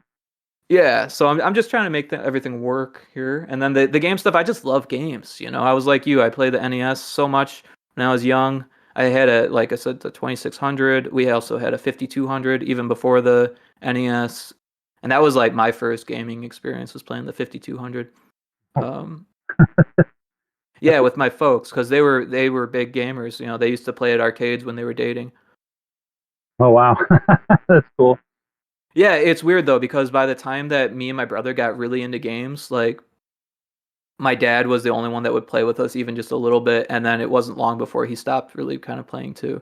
And then every once in a while he'd pick up a game and play with us again. Like was it Gran Turismo? He got really into Gran Turismo. Yeah. Yeah, those were really impressive. Oh Um, yeah. like, I mean, it's still fun to play the old Gran Turismo games. oh yeah, like I honestly like that was one of the most impressive games I can remember from the like PS1. Like a friend bought that. I can't remember. Was it 3 or was it the first one? I don't remember. But like I just remember like the demo video and it was actually like hardware playback. It wasn't like playing video off the CD. And it's like whoa. Yeah. It Yeah. it's like That might have been the third one. That one was pretty impressive. I think it was the third one. Yeah. I remember he was really excited about it and he put it in and I was like, oh wow. Yeah. Yeah, Um, but as far as games that I like to play, you know, I like to play anything really. Mostly indie games, you know. uh, Lately I've been playing Helldivers, which is weird because it's a AAA game, but I got some friends that want to play it, you know. I I do a very little online gaming, not much. Yeah, I really struggle to find time to play games. I feel like most of the time that I play a game, it's because I'm doing like research on like how an effect works or something. Kind of. Yeah. I, No, I, I do a lot of research. I mean, I just consider all of it research, really. But you know, yeah, I'm definitely the type of player that will like die on purpose to test something, yeah, even if it's online. Like I don't care. I thought I saw a bug. man, you mentioned RPG Maker, and I gave that a go, 2014ish, I think. Okay. Um, I remember thinking like this is an RPG engine, and there's no tools for balancing like your character progression. Like all that game did was give you, or that engine give you, was like a way to walk through a map and a way to have battles, and didn't hold your hand in any way other than Yeah, you know, I did not get very far, and I was looking at it as an artist perspective and like a storyteller perspective. I was not really looking at it as a game designer's perspective. To be honest, I didn't know what game design was yet. I thought I knew. I was one of those people who thought game design was anyone who worked on the game. Yeah, that game design was the same as game development when they're clearly very different. Um, but it took me like stumbling into programming to realize, wait, I'm designing a game here finally. Like this is actually what I'm doing here. yeah, I'm not even it's like I'm not even programming. I'm just using programming to design a game, you know? yeah, yeah, yeah. When I started working on Guntner seriously, that 6 month stretch, I just took a step back and I'm like, wait, I'm making a video game, and I've never successfully done this before. And I took the stance that I had absolutely no idea what I was doing, and I wound up watching a lot of GDC videos, the Game Developer Conference. Oh yeah, yeah.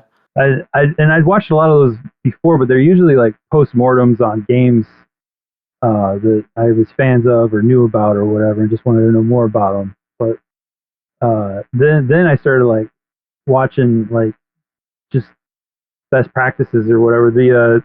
The guy who did Plants vs Zombies, I think that his presentation about enemy design was the one that stuck with me the most.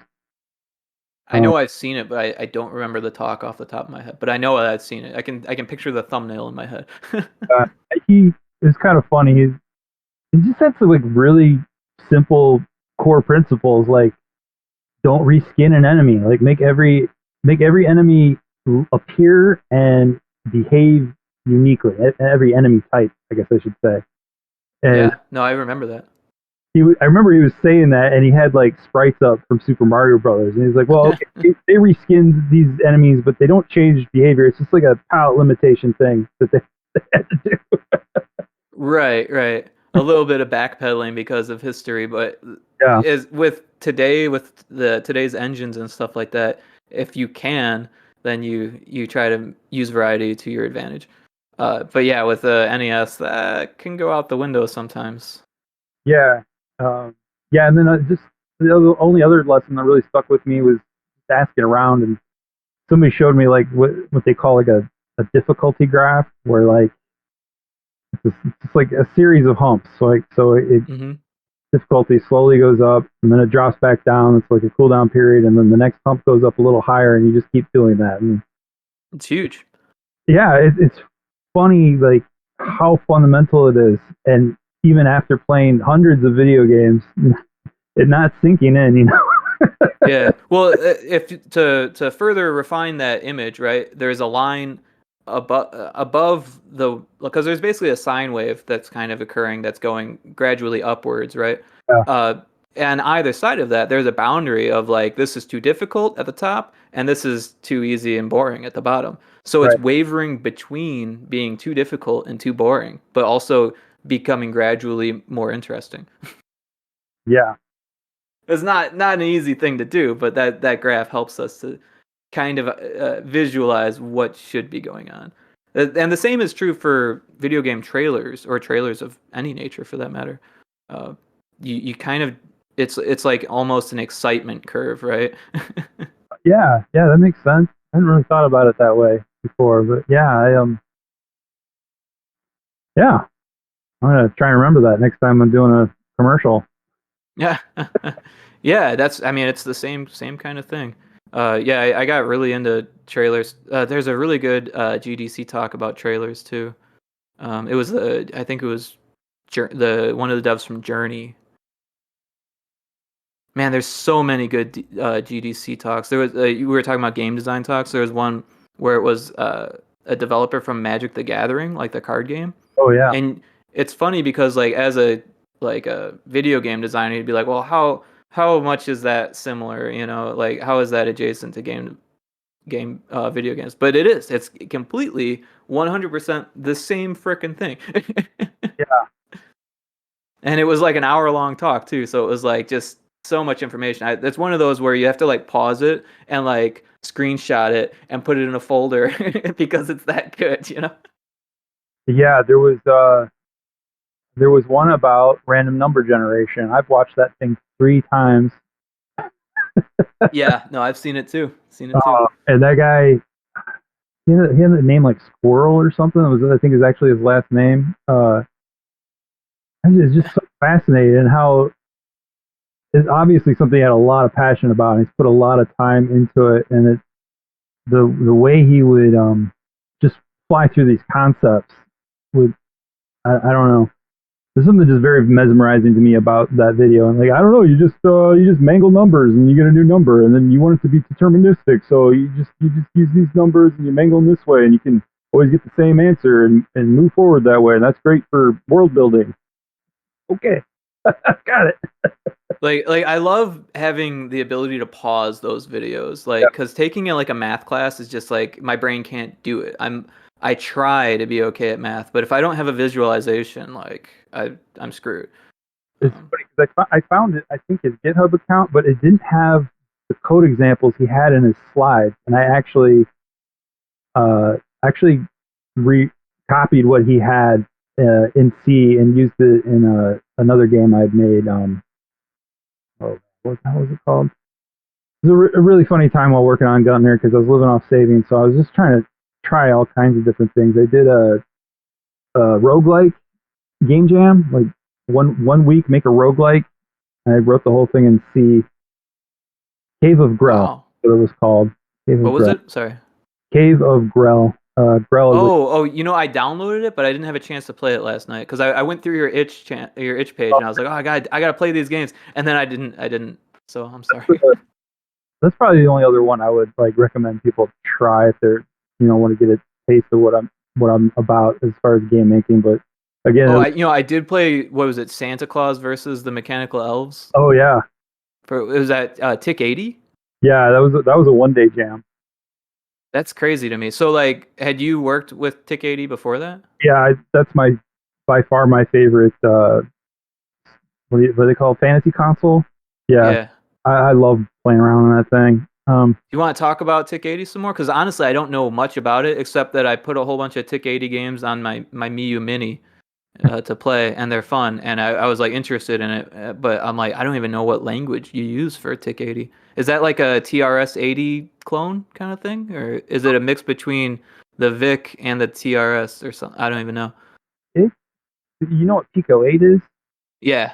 Yeah, I mean it's its own version of that. I think I don't Is it Lua?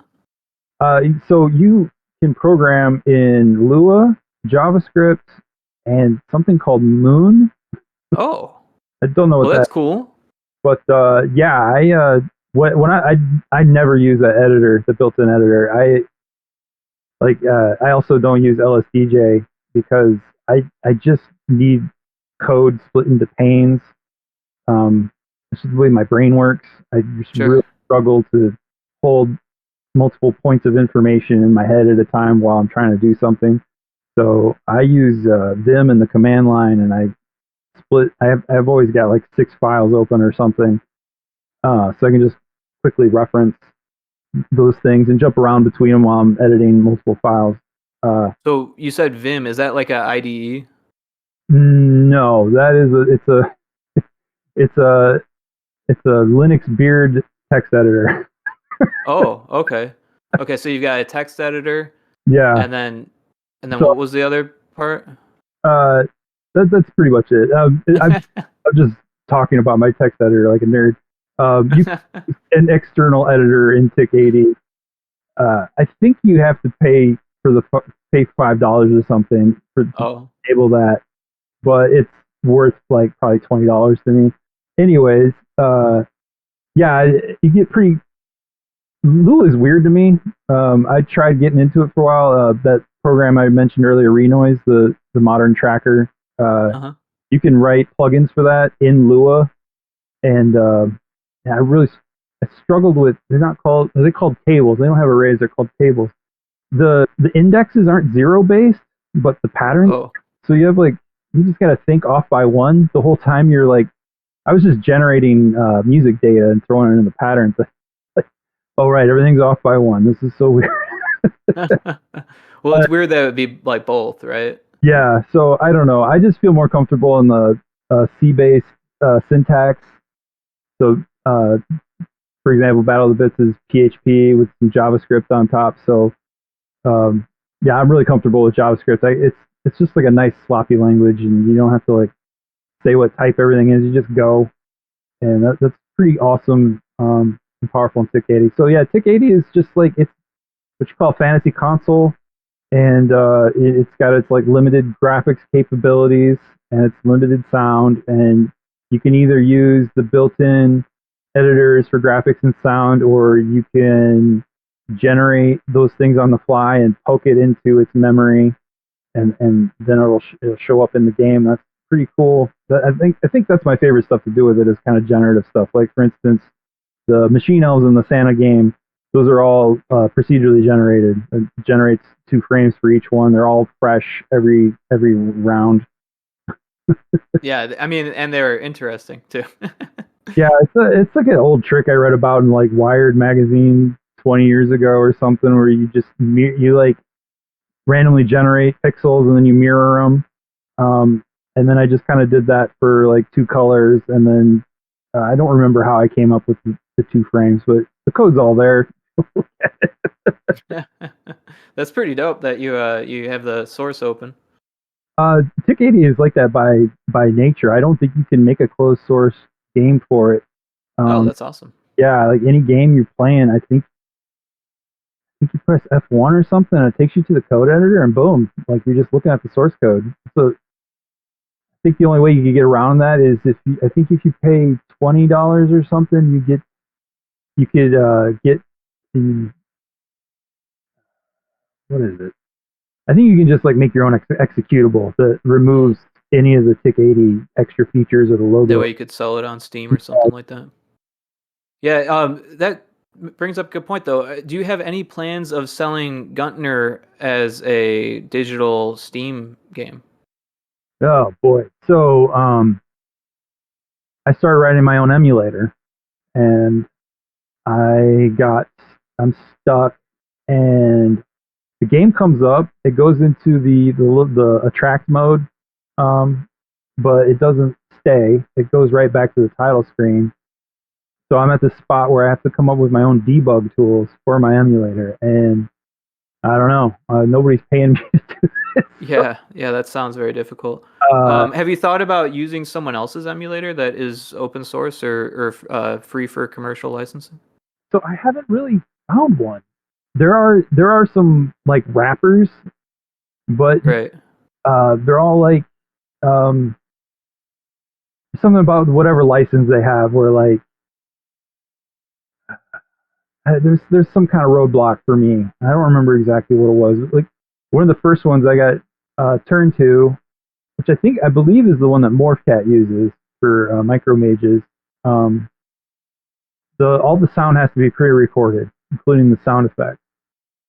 Oh, okay. And which is fine for your typical game, but mine, like the sound effects are pitched based on like whatever the root of the chord plane in the generative music is. Right. Because it's all part of your audio engine. It's all custom. Yeah, so like, when you get an extra life, it goes doo doo doo doo, which is the theme from the old Imperial margarine commercials. The kid eats the toast or whatever, and all of a sudden he has a crown on his head. But That's hilarious. that root note of that melody is always started on the root note of whatever chord is in the music. And also, when you pick up the mushroom, you become invisible. I borrowed the colors are rotating like you're tripping, and I borrowed the thing from Yoshi's Island when you hit the puffballs and the music starts warbling. Yeah. So, uh, so in the game, the engine handles this. It's whatever the generative music is. It just starts pitching everything down, and then it slowly pitches it back up until it's over, and that's how you can hear when the invisibility is going to end if you have the audio on. I found out later that Yoshi's Island actually had two separate tracks, and it would jump between them. Wow. For those very few levels that had the puffballs, but I didn't have that. So I guess in theory I could do that. I don't know. I'm sure there would have been had there been some augmentation of the code. I probably would have to jump out of the 24K footprint. There's literally 7 bytes left, 7 bytes free of the game, and I'm sure there's optimizations left. But seriously, like the last month of development was just trying to cram in like the last boss and a few other things, and like what can I optimize, what can I rewrite, what can I gut. It's pretty silly. I could have just jumped to 40K, but if I would have done that, I would have been like, well, okay, well now I got all of this space. I should probably spend another 3-4 months making more content. I just wanted my first game to get out there. It's pretty smart, really, to limit yourself that way. Yeah. I always say limitation breeds creativity. Yeah, I agree with that a lot. There was a score system. I had to gut that because it took up too much. All the different point values took up too much space to fit the last boss. It was a kind of a funny thing. Yeah, no, I played through the whole game. I think I was only on easy mode, though. I think there's a hard mode, right? There's 4 difficulty modes in the default. Yeah. That's impressive. I still haven't beat it on the hardest mode. A couple people have. It's just basically all you take more damage, and the enemies take more damage too. So sure, it's harder in 2 ways. So here's a question: if you could go back in time and whisper in your ear, what would you say about Guntner? Like how to do it better, or, how to avoid certain things, or would you say stop what you're doing? Um, the biggest thing I think that I missed was making the HUD shake when you're taking damage. The ship kind of flashes. At actually the first convention I took it to, no, second convention I took it to MagFest, and then I saw some things I tweaked there, and then yeah, Midwest Gaming Classic 2023. I took it there, and I don't know if you know who Ben Heck is, but he's a YouTube. He used to be a YouTuber. I don't know if he still is, but he's like a just engineering projects, just like slap stuff together in ways that like made my brain go, oh, I could be doing stuff like this. But he's playing my game, and I'm a little starstruck, and he's like, I can't tell I'm taking damage. Like I just can't see it. And I'm like, oh, what? The thing's flashing. And he's like, no, and your bar's going down. And people just don't see the bar going down when they first start playing it because they think they're just gonna die when they get hit. I think.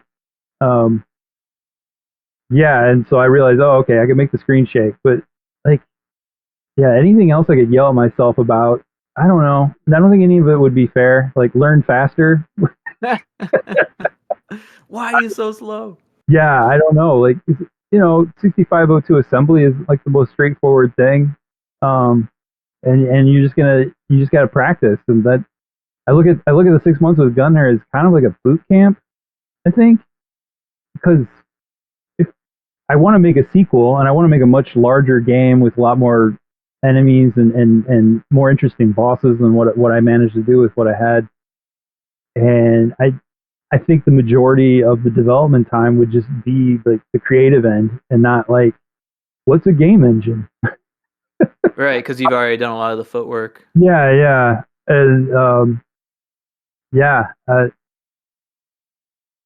Oh yeah, when we were talking about like game design earlier, another thing like I had no clue about was like state management. Like how do you what is the appropriate way to go from a menu screen to gameplay and back and forth and all that kind of stuff. That was again one of those really simple things, but until you've done it a few times, it's what am I doing? Yeah, and that's like different for NES than other systems too, right? Because isn't there like a panel in NES? A panel? Or because there's two different backgrounds. One is like off screen and one is on screen, right? Well, yeah, or you could be scrolled showing both. Yeah, so yeah, Oh, yeah. by default, the NES has 2K of video RAM for the background, and depending on the way the cartridge is wired up, it's going to be able to scroll horizontally or scroll vertically nicely. Okay. So like if we're thinking like Zelda had that map that came down, yeah, right? That would be that off-screen background that right. they're vertically scrolling in. Yeah. I wish I knew off the top of my head exactly what mapper that's using and how they achieve that scroll, because it scrolls in 4 directions when you're doing the screens, but it's not like it's only does those transitions. So I think, yeah, I don't know. Now you got me all curious. I want to dig into it. So on Guntner, is that just NROM, or are you using mappers on that? Yeah, it's called NROM 128 because it's 128 kilobits, which is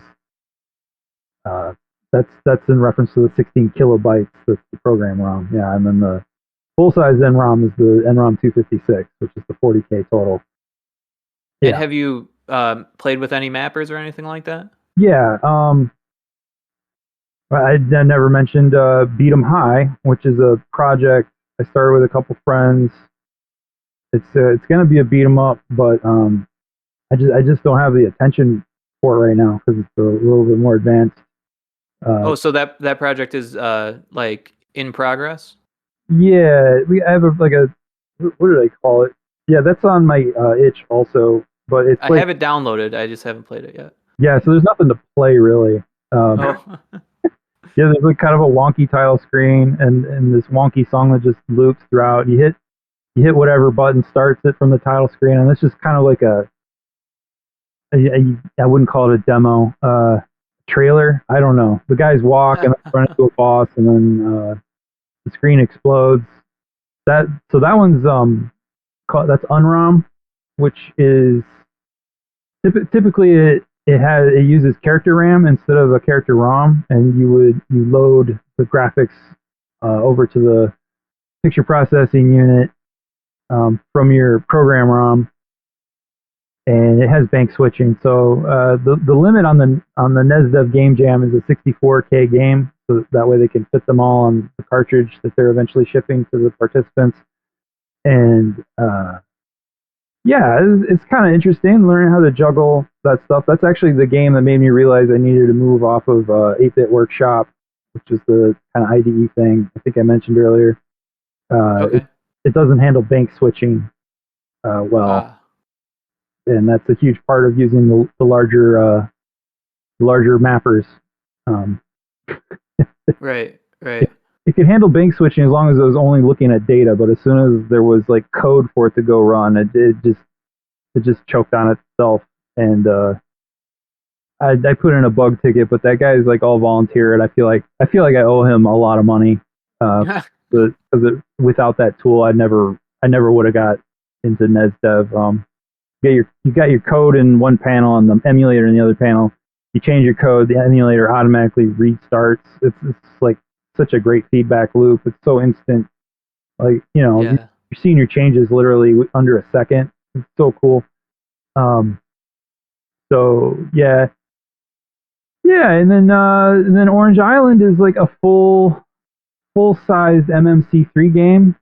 I think is where it's going to wind up, which is like 3/4 of a meg graphics and program. Now that mapper was that used in like Super Mario 3? Yeah.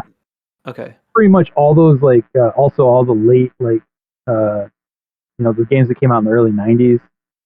Sure, with the scrolling parallax and stuff like that.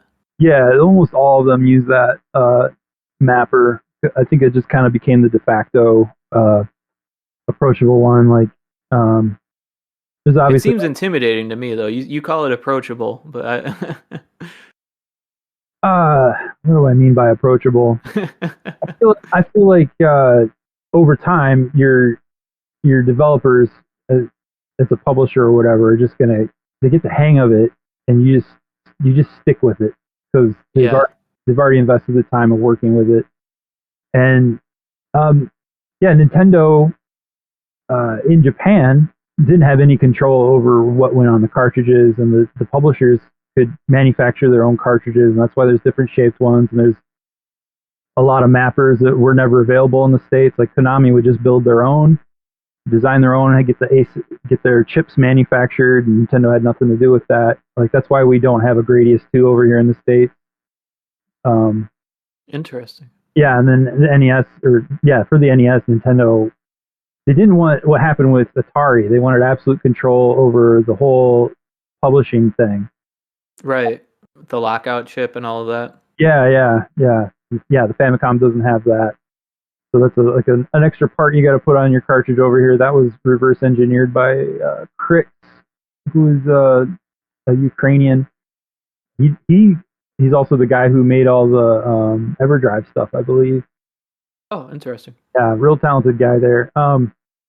But yeah, so over here in the States, I have no idea what like an NES development kit looked like back in the day, but I'm sure NES had that, and you had to spend a lot of money on it, and then they're going to approve your game and tell you what's wrong with it. Like, oh yeah, probably worse than it is on the Switch.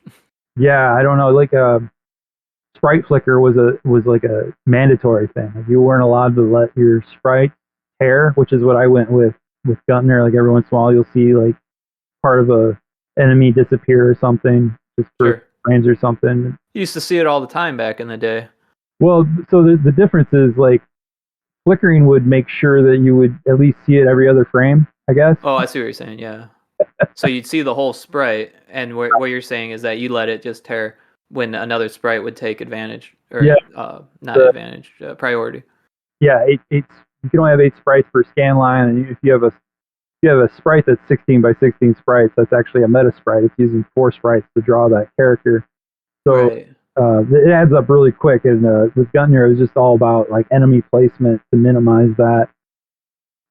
And yeah, I don't know. They had they had a lot of stringent things as a publisher because they ultimately Nintendo was the publisher of all NES games. They actually manufactured every box, like except for like unlicensed games like Tengen and Color Dreams and stuff. So Yeah. uh, Yeah. you weren't going to develop your own mapper. That wasn't an option. You had like a list of stuff to work with, and as time went on, I think the MMC3 just became the de facto. Like, And even back then, there were chip shortages too. I suppose so. I haven't heard much about that. I've heard a little bit about it, saying that games that were like supposed to get released sometimes couldn't get released because another game had priority over the chips. Oh, yeah, it doesn't shock me. Because Nintendo had the right to choose who gets the chips. Yeah, that makes sense. And obviously, they're going to favor themselves. Or the ones that are going to make the most money, right? Yeah. So the green light process was probably even worse back then. Yeah, I have no idea. It was probably all by mail, Like, yeah.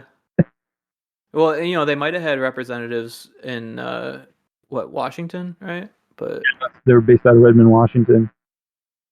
yeah, but developers were all over the country. Yeah, or there's a bunch of them in England too. That's true. Very true. Yeah, I find all this stuff really fascinating. Like, it's kind of awesome to have the opportunity to like really like study the stuff and actually develop on it and stuff. And I would love to make my own mapper at some time. It's kind of funny, like the character when you do character RAM, it's usually just 8K. That's just like the standard, and the only thing you're really writing to that RAM is the graphics. But a 64 kilobyte RAM chip is like a fourth or a fifth of the cost of an 8 kilobyte RAM chip these days. Right. And, that opens up all these like different possibilities. Like we were talking earlier about how you only really had like 2 screens worth of background in the stock machine. Like once you do that, now not only can you have access to all 4 potential name tables, they're called, at the same time, so you can do 8-way scrolling and have it look really nice. You could have multiple banks or pages of that. So if you're doing like a large, third or quarter screen boss that's background graphics, I could flip through those and have like 4 frames of animation for this large boss by augmenting the cartridge in this way. These are the things I think about when I should be working. Right, but someone's got to think about the stuff, and the aftermarket games are proven to sell at this point. Like, who knows what the future holds, but like, I don't see it going away. The unfortunate part is that like right now it's hard to get consoles, right? And that's probably not going to get much easier until there's like a break in making them, right? Yeah, there's aftermarket clones too, like the Hyperkin thing. That Red 5 though is not friendly to homebrew. Right. But the other ones are because they're they're just different. I don't know exactly what's up with the Retron 5. They I think they just look at a certain few like data points on the cartridge, and that gives them a checksum, and then they go look at a list, and they're like, okay, it's this game, it uses this mapper. Then it like rips the game to its built-in RAM and then plays it off of that instead of just playing it directly off the cartridge. So you have to get into their database, and for the owners, that means they have to like periodically update their BIOS, which is something they don't have to do to play the rest of the original library. Right. So it's just not going to happen, probably. Yeah. Right. Yeah. And then it seems like these other emulators, it's like as like a way to cover their legal asses. They they say it might not work with aftermarket games, Right. and then it's like, well, you just got to talk to people, and then different games might have different results on different emulators. That's always a thing, right? Uh, Um, yeah, I'm pretty happy with the Miu Mini, but it's like a Chinese emulator, like my screen is already messed up, like, it's but it's it's a handheld. I would love to have like an actual NES, and now I was like, oh, it'd be cool to make one. Like I see people like with instructions and stuff like that, but you basically need like a gutted system, right? yeah, it's like that. I don't really understand what clone chips are available, but apparently there's like some NES on a chip thing that you can get from China, but I don't know what it's called or how hard it would be to work from that. Or Or how legal it is, right? yeah. Um, I know Hyperkin is going to be releasing like a TurboGrafx machine soon. That's pretty exciting. I did see that. That looks very exciting, So for I'm hoping sure. to port Guntner over to that just because um, that's gonna sell because there's barely no homebrew on that system and people are after games on it. So For sure. Yeah, no, that's a good idea. Now, coding for TurboGrafx 16, that's going to be a lot different than NES, though, right? well, it's a 6502 based chip, so it's Oh, so it um, won't be too different. no, it shouldn't be too bad. I've managed to get like picture and sound on. Oh, you've already started. Okay. Well, Very I cool. haven't started on that conversion, but like just playing around with PC Engine development. Sure. That's how far I got. I got sample playback and a weight like a melody and some uh, garbled randomly generated noise on the screen. So uh, How was it in comparison to NES, like learning? it's similar. There isn't like, well, I haven't joined the community of developers. Okay. So you're It, not sure how much information is available yet? yeah, but the cool thing is you have I've found the original like PDF scans of the the developer documentation. So Oh, cool. um, that's just as good as a wiki, right? Like that's from the horse's mouth. So yeah, it's a lot like learning the NES. It's got like a lot of weird stuff you got to do before it starts doing anything that anybody can appreciate. But you do that and you get it there, and so I feel like the audio engine is going to be it needs to be adapted to that hardware and the graphics. Um, I don't know how much improvement I really want to do, but like a significant number of colors are added to the palette. Yeah. I Compared think, to the NES. Yeah. so the I NES can see that. four palettes of three colors. Because the fourth color is the transparency, and then on the TurboGrafx you get 16 palettes of 15 colors. Oh yeah. No, it sounded and looked better than the NES, no doubt about it. It Yeah, played better in a lot of situations too. There was just some really great games on NES, and you can't get away from that. yeah, yeah, and also like collecting for the TurboGrafx is or slash PC Engine. I keep using them interchangeably. Uh, Sure. is ridiculous.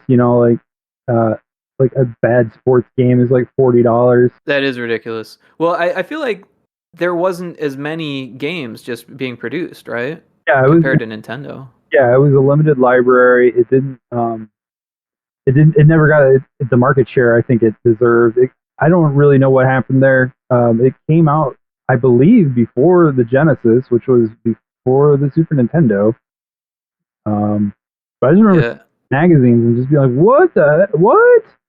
Having my Yeah, mind. I watched a documentary about it, and I wish I remembered all the information better. But yeah, something definitely happened that kind of screwed them, like right at launch. I Yeah, can't remember exactly what it was. maybe there wasn't like they weren't ready.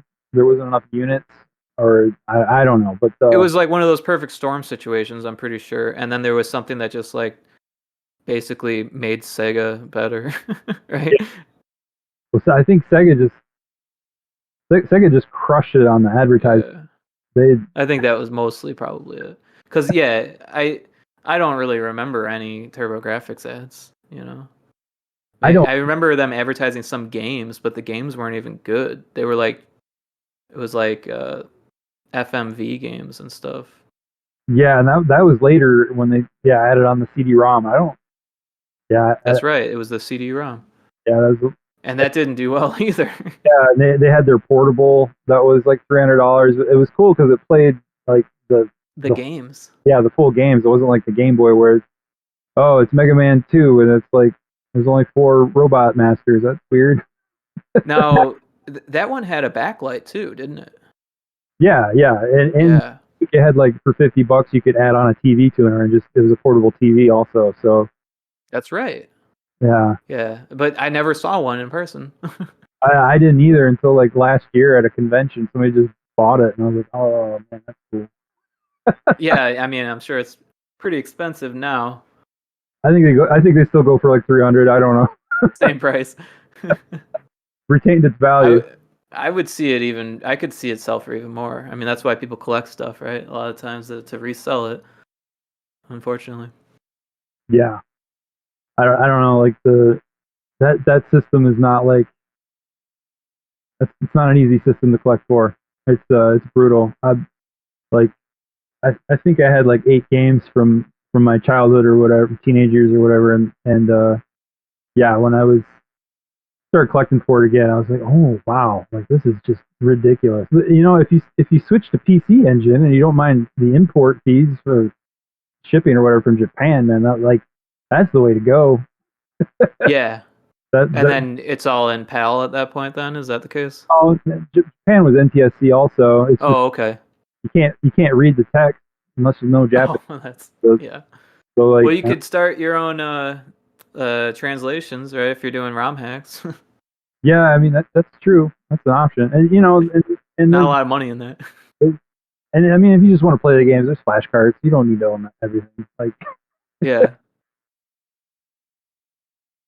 That's really cool though that you're interested in TurboGrafx as well. yeah, it's I don't know exactly what I want to do. One game idea I have is Gassy Caveman, and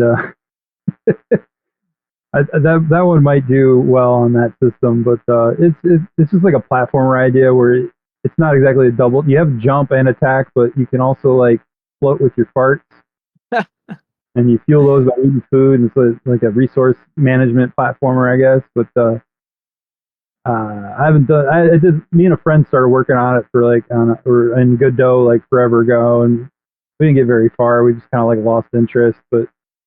I didn't ask you if you had any expertise in engines outside of retro stuff.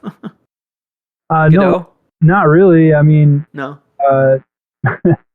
Let's see here. We talked about RPG Maker. I spent a few days on that and realized it wasn't going to hold my hand with balancing. So I was just like, I don't know. I don't think I want to do this. Let's see. I've tried Godot a couple times, and both times I just kind of like was banging my head against the wall with it because I feel that it's trying to do stuff for you, and you don't know like I think one of the first things I tried doing was like a top-down like zombie shooter thing, and I remember fighting with gravity for like 4 hours before I finally figured out how to turn it off. Like, top down. What do I need gravity for? Right. Yeah. And there's some other thing too where like I think I was just trying to make a monster that was just like a puffball with crab legs, and I wanted to add a mouth to it later, but I just couldn't even get it to animate and walk. And, and I get discouraged quickly when I'm trying to like learn a new thing. I think that's pretty common. For sure. Yeah, and games are tough. Yeah, Game Maker. I thought maybe it'd be fun to like whip up like a Guntner type game in that. And I played with it for a while, and I think I ran into this thing with like doesn't handle different keyboard layouts or something.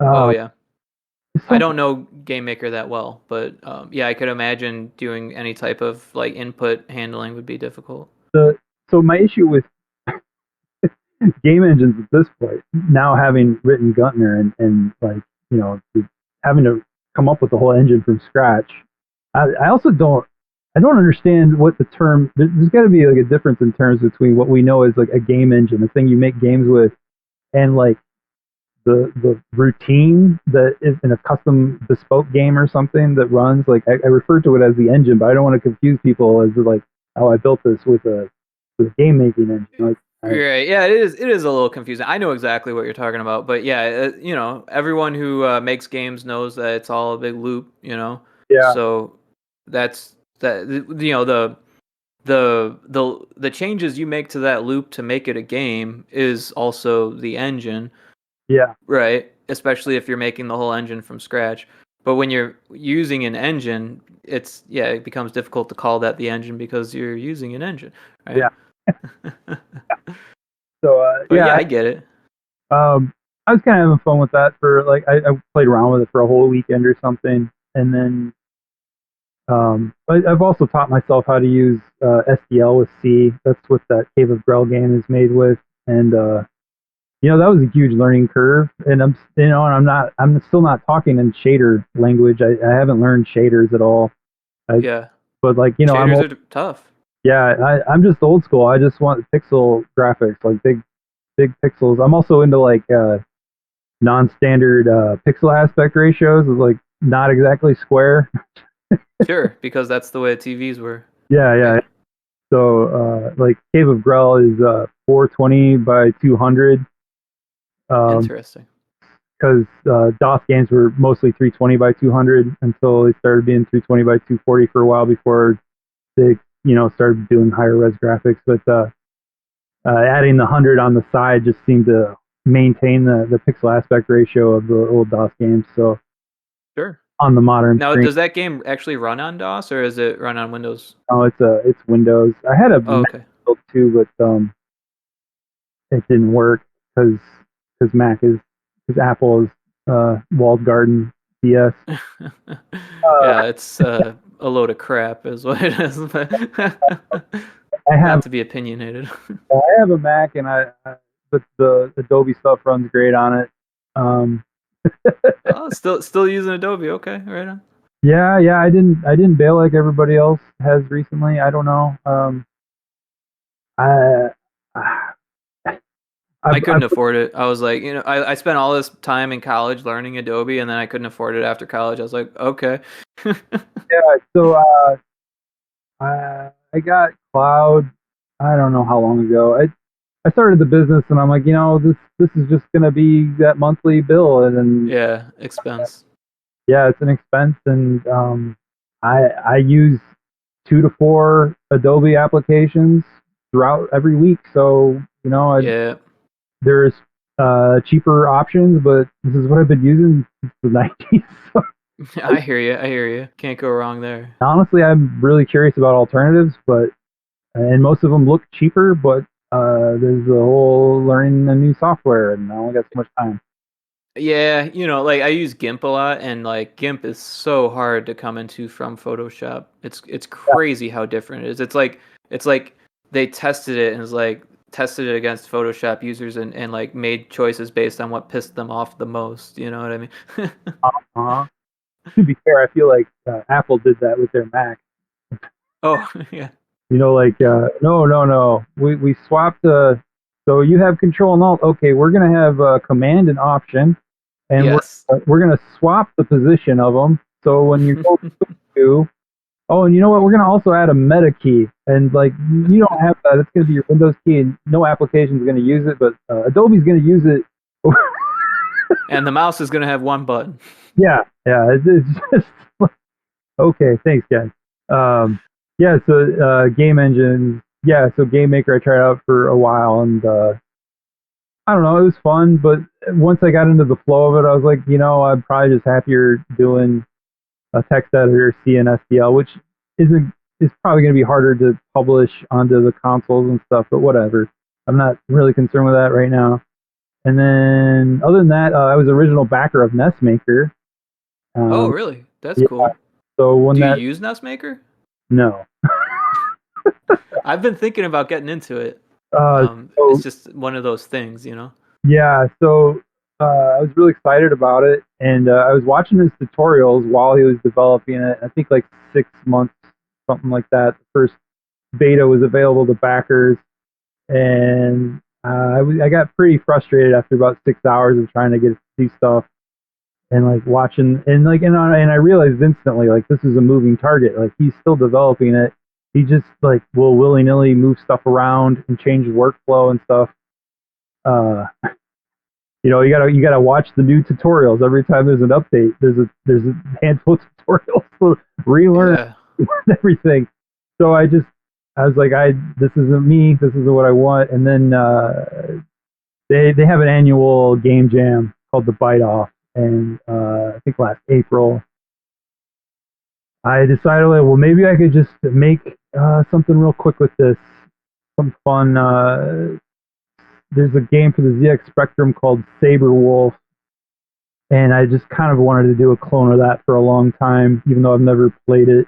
And I thought, this would be the chance to just like get into this and try it out. And then within 6 hours, I was just like reading all the source code from all, all the different engines that they provide with that thing, and I just realized that like I was gonna spend time uh, rewriting a lot of stuff, and uh, yeah, I don't know.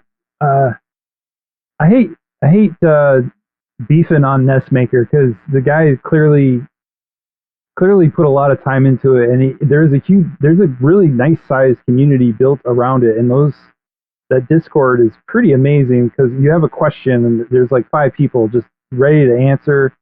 There's like all kinds of custom code that they've written, and they'll tell you, hey, yeah, you just grab this script and throw it in there, and it'll help you with that thing. And I find that really inspiring in its own way. But I'm on a different path, we'll say. Right on, right on. Yeah, I got that kind of sense too, when I first was watching like the Kickstarter video and stuff like that, and then watching the progression kind of from an outside perspective, like you can kind of see how it's like clearly being used as a tool to fund a project, right? So it's like um, what is the real goal? Is the real goal to make a game? Is it to make an engine? Is it to provide support for this engine long term? Um, there's a lot of questions there that don't all get answered. And then there's the community helps for sure because they're making games and stuff. And then I don't know. There's a lot of conflicting thoughts that I have about that, but it is interesting to me, and I do think it's awesome that there's a lot of people getting into NES development like Yeah, long after the game or the long after the console's been made. yeah, no, and the number of Kickstarters that go on now for NES games is just is it's like an exponential curve. I hope we've like kind of topped out because like it seems like there's like 2 games every month, like, and some of them are they look like they didn't get a lot of effort put into them, and it's pretty obvious that like I don't want to buy that. But um, as a developer trying to make like a trying to grow a business, part of which is like doing retro game stuff, it's I guess it's a gatekeeper attitude, but it's like a little frustrating. Like, oh man, I just got into this like a couple years too late or something. Yeah, and that's something that I'm noticing with homebrew as well. Like, and it's different for different consoles and different communities and stuff like that. But there's like a little bit of information horizon that is like gate kept, and not always for bad reasons. Sometimes it's too time consuming to go and explain this to every person who asks. And then also it's not really lucrative if your business is making games and you're teaching other people how to make games.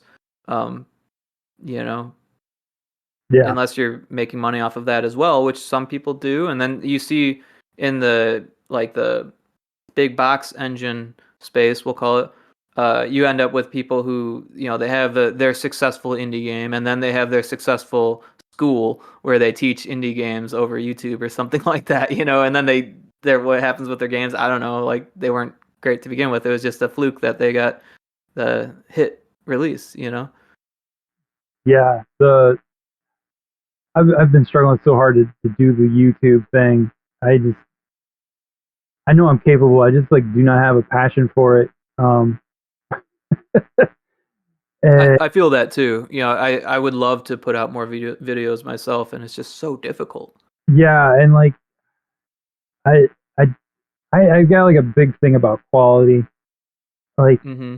um, for example, like if you run an NES Kickstarter and it looks playable, you're probably gonna sell 200 copies. You know, if it's a really interesting game, you're gonna do 500 or more. And and then yeah, I don't know, just building an audience on YouTube on the side, just I really want to. Like that's the thing. I'm just spread so thin right now.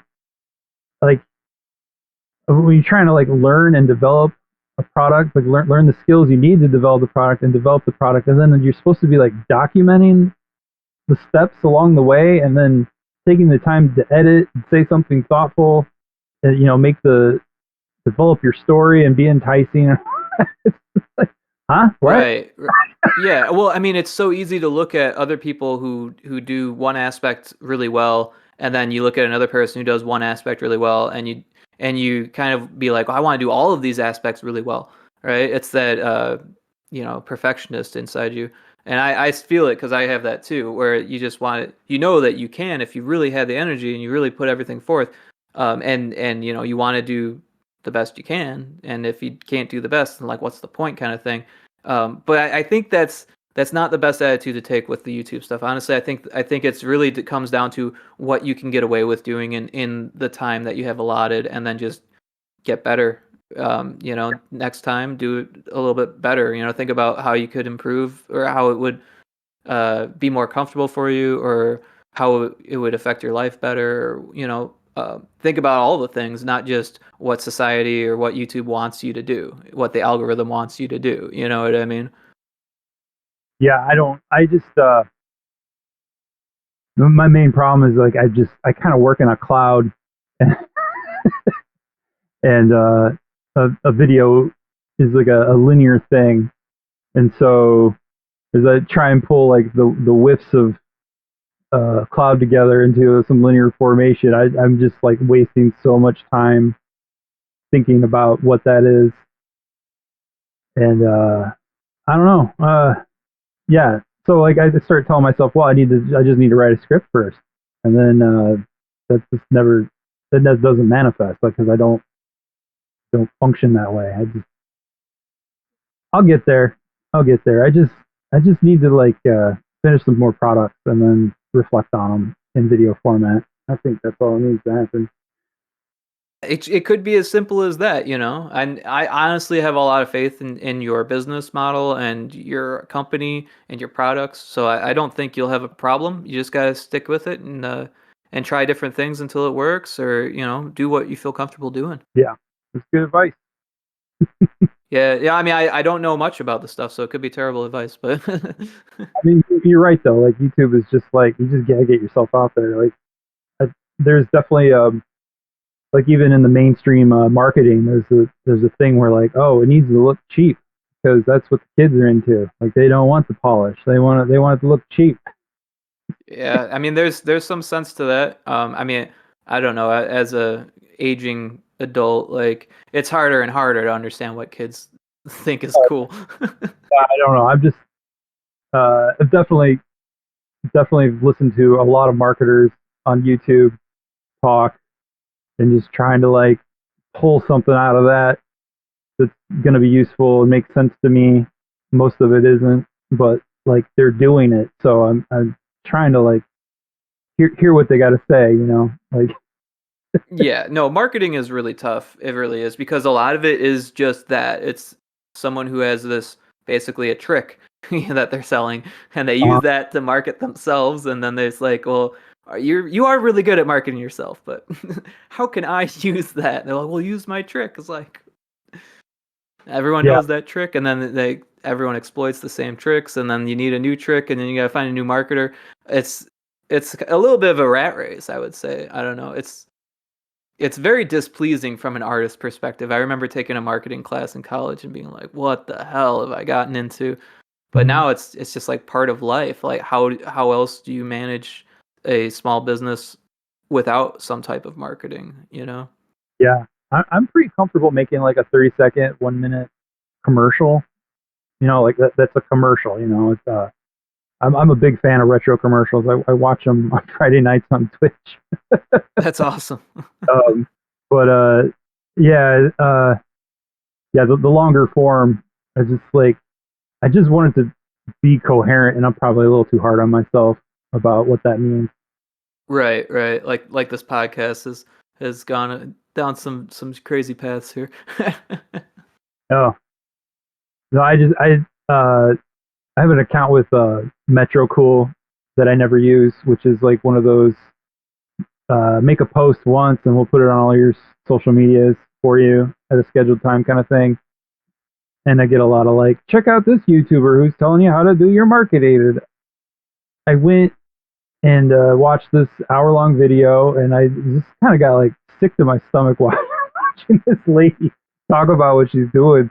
I Yeah. don't, like she's like the best thing that came out of it was like you need to develop your email list because that is like the only thing you own in the modern internet because we're all using these like quote unquote free platforms to market ourselves and stuff. But you could wake up one day and your account's just gone for whatever reason. That happens to people. Oh yeah. And so like I took that to heart. I'm like, yeah, okay, that makes sense. Like I need to build an email list, and I've slowly been doing that. But then she goes on to like how she develops a marketing post or whatever, and she's like using AI, and she's like, yeah, you just reword it. And she changes like 2 words in a broken sentence. Jeez. This Oh, I'm is so so sick of the AI stuff. for me, and well, you just do this, and then you send out 3 of these a day, and I'm like, how is that like developing a social media account, posting 3 times a day of stuff you didn't even come up with yourself? Nah, those are just straight lies. And some of the marketing world is lies, unfortunately. It's like, oh, this worked for me or it worked for one other person. It might work for another, like a lot of it's experimentation. Oh, but I do remember what I was going to say. It was that I saw your Kickstarter video for Bleepler, and that was like a really good commercial. Thank you. Yeah. Yeah, the music you did yourself, I imagine, right? And it's good enough where I mean, yeah, I probably watched the video a couple times because it was funny, but also like I remember the song still. It's still in my head, right? Push the button, turn the knob, right? Yeah, yeah. Whole earworm. I was important. Actually, I was riffing off of this early '90s white boy hip hop track called uh, "Tap the Bottle and Twist the Cap." But Oh, I do remember that. Holy cow. somebody actually remembers that song. I tell people that all the time. They're just like, I don't know what you're talking about. I'm like, I don't know, man. It was on the radio. I don't know. I do remember that. That was like way back in the early 90s though, right? Yeah, I think they were called like fine black teenagers or something like that. There was a single black person in the group. Well, it was a good thing to steal, I think. Yeah, I don't know. It's something that gets stuck on my head, and I'm like, oh, that works. And then I don't know. I think I put kind of like a dance hall twist on it, at least with my vocals a little bit. I think somebody was trying to say I sounded French. I don't know, but it doesn't matter. I just try to make things interesting. And you obviously know how to play the bleepler very well because that sounded pretty cool. Yeah, thanks. Yeah, I'm a big fan of my own products. I think that's really important for me, anyways. Like I laugh, but it's so true. It's so true.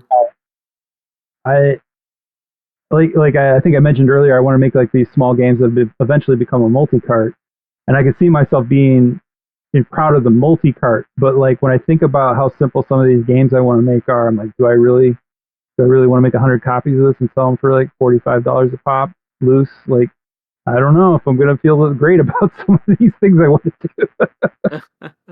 Well, like, there's always testing, right? Do you ever test your products, right? So yeah. But my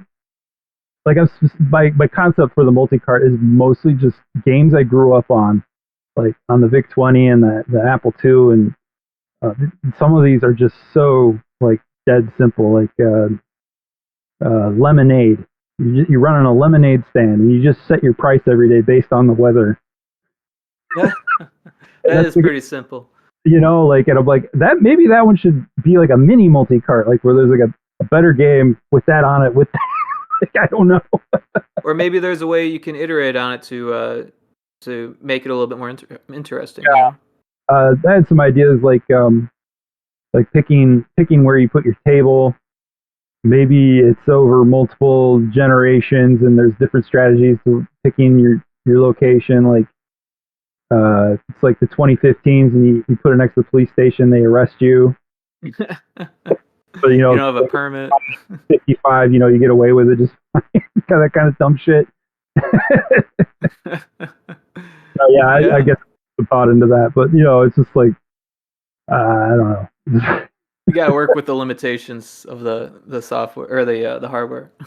Yeah, it's more about like the limitations of time. I'm just trying to come up with something I can work on like on the weekend, so I can moonlight on Orange Island, because Orange Island is this insanely massive project, and I can't work on another larger game and keep my head on both of them. That's why I haven't been working on the beat 'em high, the beat 'em up, because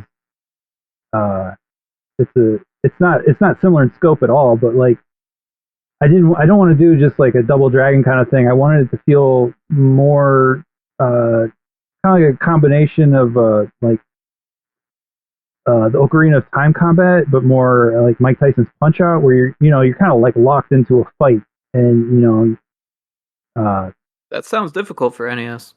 Yeah, but like that's my vision for the combat in this beat 'em up, and so I don't want to compromise on that either. But like, yeah, okay, so like every enemy type is it's gonna be like a boxer and Punch Out, where they have X number of moves, they have like ways to signal to the player they're about to do that move, like so. I'm really excited about the project, but like, yeah, I don't have the time to give it the attention it needs, and I'm just gonna hold on to it till that happens. I do think that sounds like a great idea. I know of a indie game for Steam that's got a lot of following. That is basically a very animated Mike Tyson pixel art game. Oh yeah. So there's still love for that style of game. Yeah, that's one of my favorites. I I've beaten Tyson once. I usually get to Tyson, but man, I don't know. It's just there's something very calming and enjoyable to me to just sit down and play that game for 40 minutes and lose to Tyson in round one. Isn't there some trick with Tyson? Like someone in the audience makes a gesture and then you attack or something like that? I forgot about that. It's like one of those things where if I just sat down for like 4 hours and practiced him and like watch a couple YouTube videos on it, I could probably master it. Yeah. Well, with the internet, yeah, it's like one of those things. I remember my dad playing Shadow Link in Zelda 2 and just getting his ass handed to him every time. How the heck do I beat this guy? Turns out you just duck in the corner. Yeah. That was the one time I ever called the Nintendo hotline. Oh, you called the Nintendo hotline? Wow. Yeah, I gotta hear this story. Well, yeah, I just I was a kid and I had Zelda 2 and I played the hell out of it, and I kept. The cool thing about the Grand Palace is when you game over, you start. No, is it game? No, it's when you die. When you game over, you start at the very beginning.